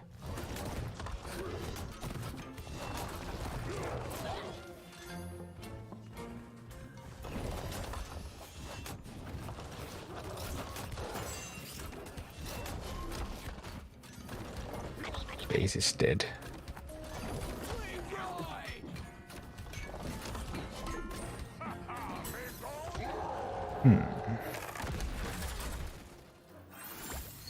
I remember that start would have been harder. We'll see. Why Blizzard made it so hard to main a hero? Trying to main alliances, but have to wait for the grid to change. Yeah, and also on Heroic you have to play all families, so you have to have at least 5 leaders that you play. So yeah, this definitely wasn't built with the idea that you can main a specific alliance.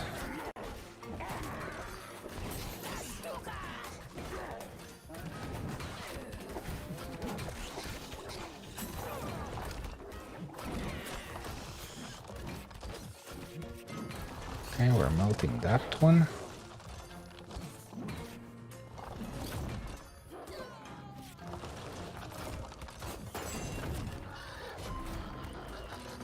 But that was about as far as we got.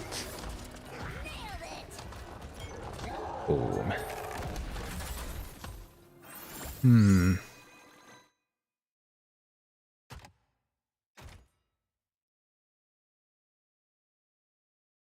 Have you fought Rend in the PvE encounter yet? Yes, I have played through the campaign. Sure. Can't seem to beat him with all the Molten Giants. Any tips? Well, Drake smelt Molten Giants. I guess you could abominate. You could play the Banshee to steal them, potentially. I played that one. Well, I played through the campaign with Murkai. So I just had Murlocs everywhere, and then everything died. That's how things work when you play Murkai.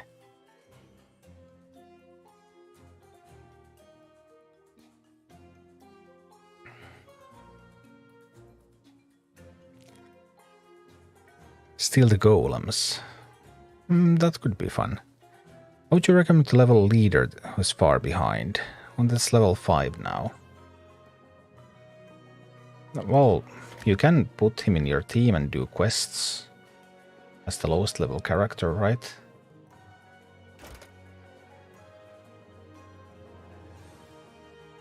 I think Tauren is my lowest level here, so I'm offered Tauren.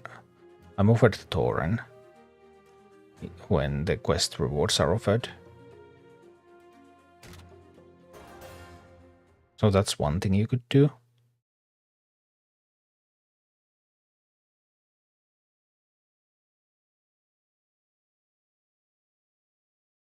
That's probably the most straightforward thing that you can do.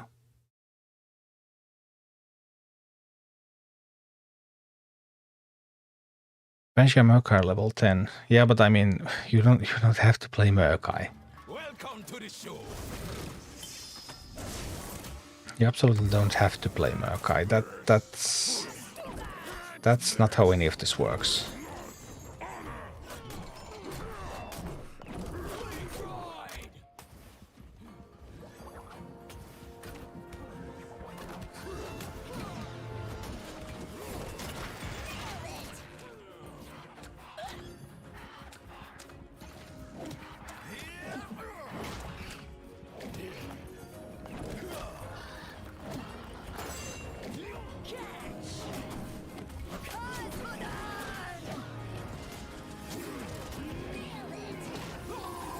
Boom, quest.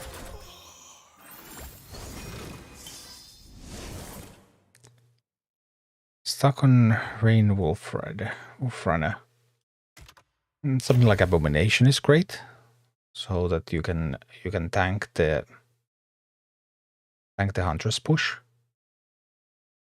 You could try some kind of polymorph pyro type of plays against that.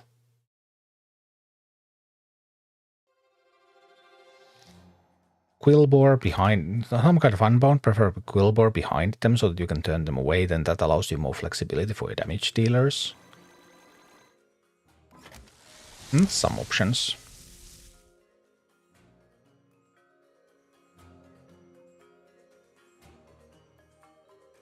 Alright. Well, we have the surges that we need to do at some point as well.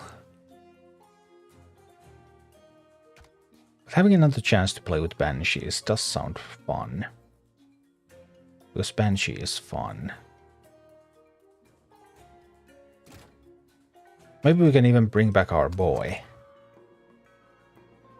Because nothing's more fun than bringing back our boy.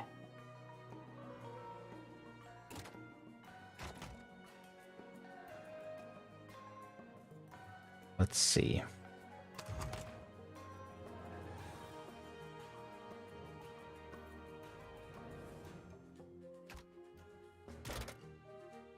What about this?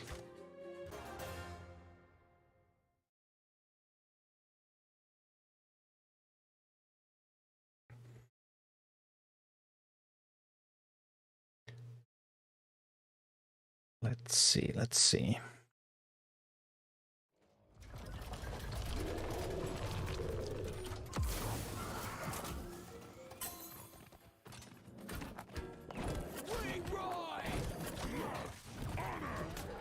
Okay, some stuff out there.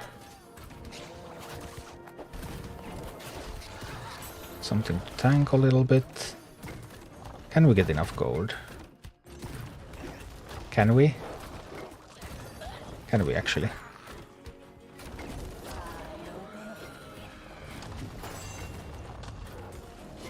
Now I have a golem, but my golem was weak and it died.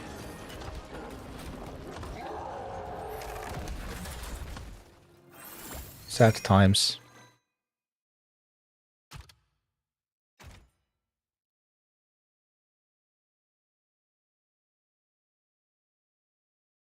Yeah, we're running a little bit out of steam. We need new plans for the future.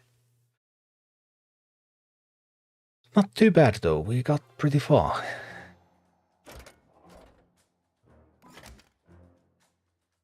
There would be the searches to do, of course.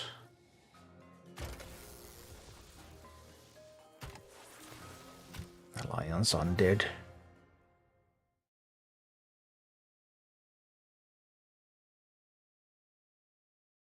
I'll need to come up with a new plan for those next levels. But I mean, we already cleared 2 red levels, so the others should be possible. Mic drop dungeon guide each week. Yes, coming up. Any tips how to beat Falstad? There's a guide video on Falstad on the YouTube channel, Marek. There's a complete guide to Falstad there. But the gist of it, I suppose, is that Gargoyle is really good in that match. I really like Gargoyle in that one.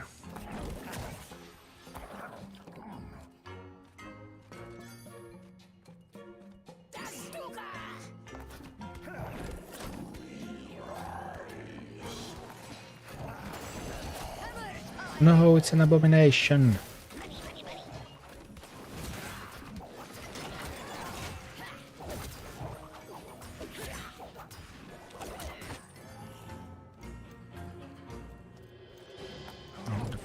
Push this way. Yikes. The meat wagons. No, not the meat wagons. Oh, that's awful.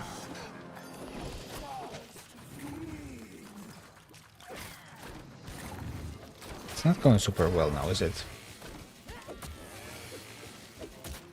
It certainly is not.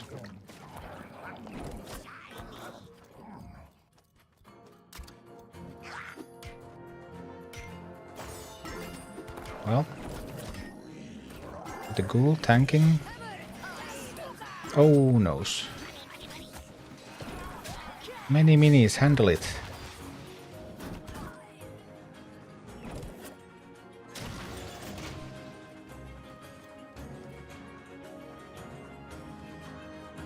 needs to build a base. That's a start. Oops, I didn't realize I still had it selected. I was trying to switch the arrow. That is kind of a sign that it would start to be bedtime.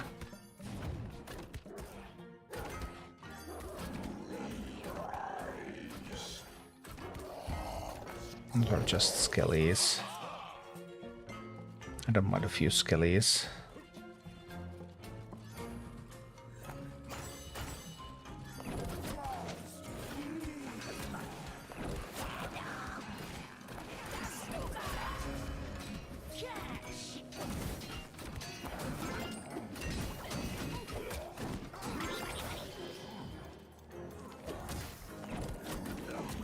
We need to hit into that a little bit there.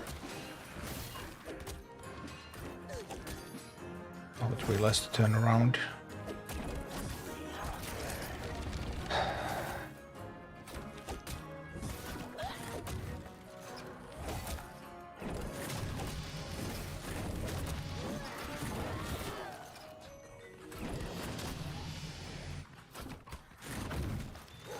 It wasn't ideal.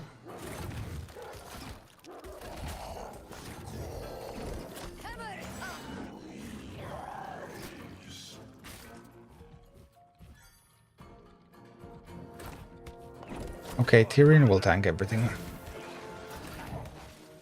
It's gonna be fine.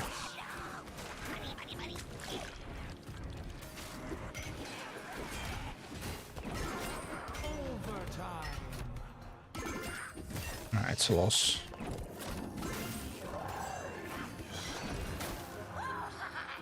Oh yeah. I guess it's bedtime.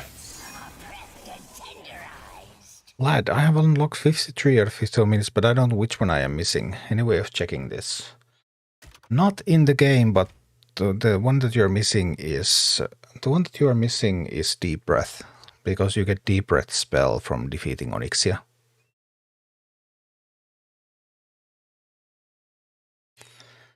But yeah, I think I'm going to need some sleep. I have been pushing a bit too hard lately with this game, so yeah, we're going to end the stream tonight at this point. Well, we did stream almost 4 hours, so that's not bad. For the Twitch viewers, let's see if we can find somebody that we can raid. Would someone play? So, well. No one I know is playing Rumble. Get my gold. I gotta.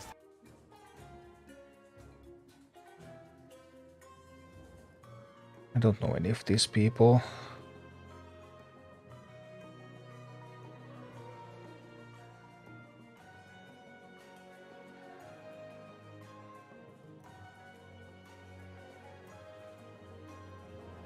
Let me see.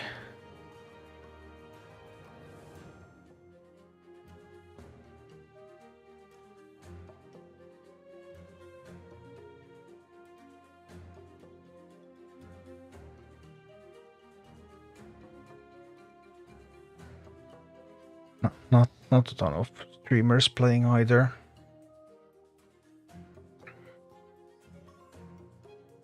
Everyone's a professional.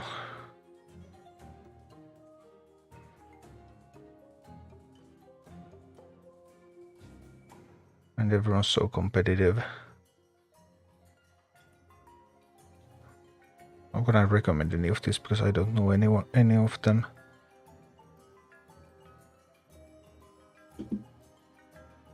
I'll take a look at a couple.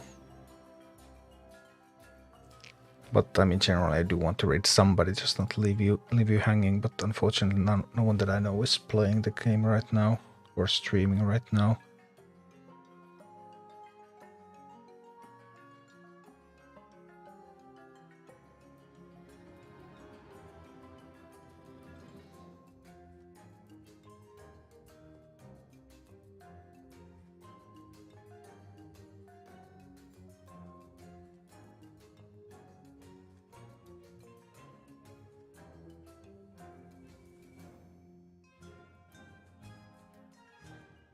Can't seem to reload Rumble on BlueStacks after I left it open. You can click the recent apps, and then you can close down games from there. So then you can completely shut it down, and then you can get forward from there. We can check out that guy. Let's see. New Rumble streamers. Let's see. Let's see what kind of players they are. All right.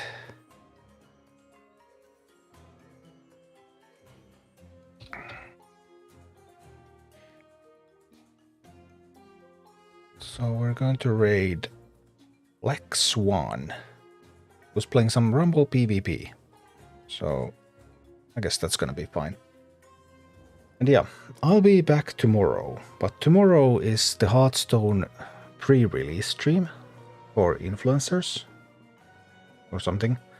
So I'll be playing Hearthstone with the brand new cards all night tomorrow night. So gonna be a long stream. If you want to see some Hearthstone, if you want to get some Hearthstone giveaways, because I will have some bundles to give away as well, then tune in. And with that, take care everyone, and bye-bye.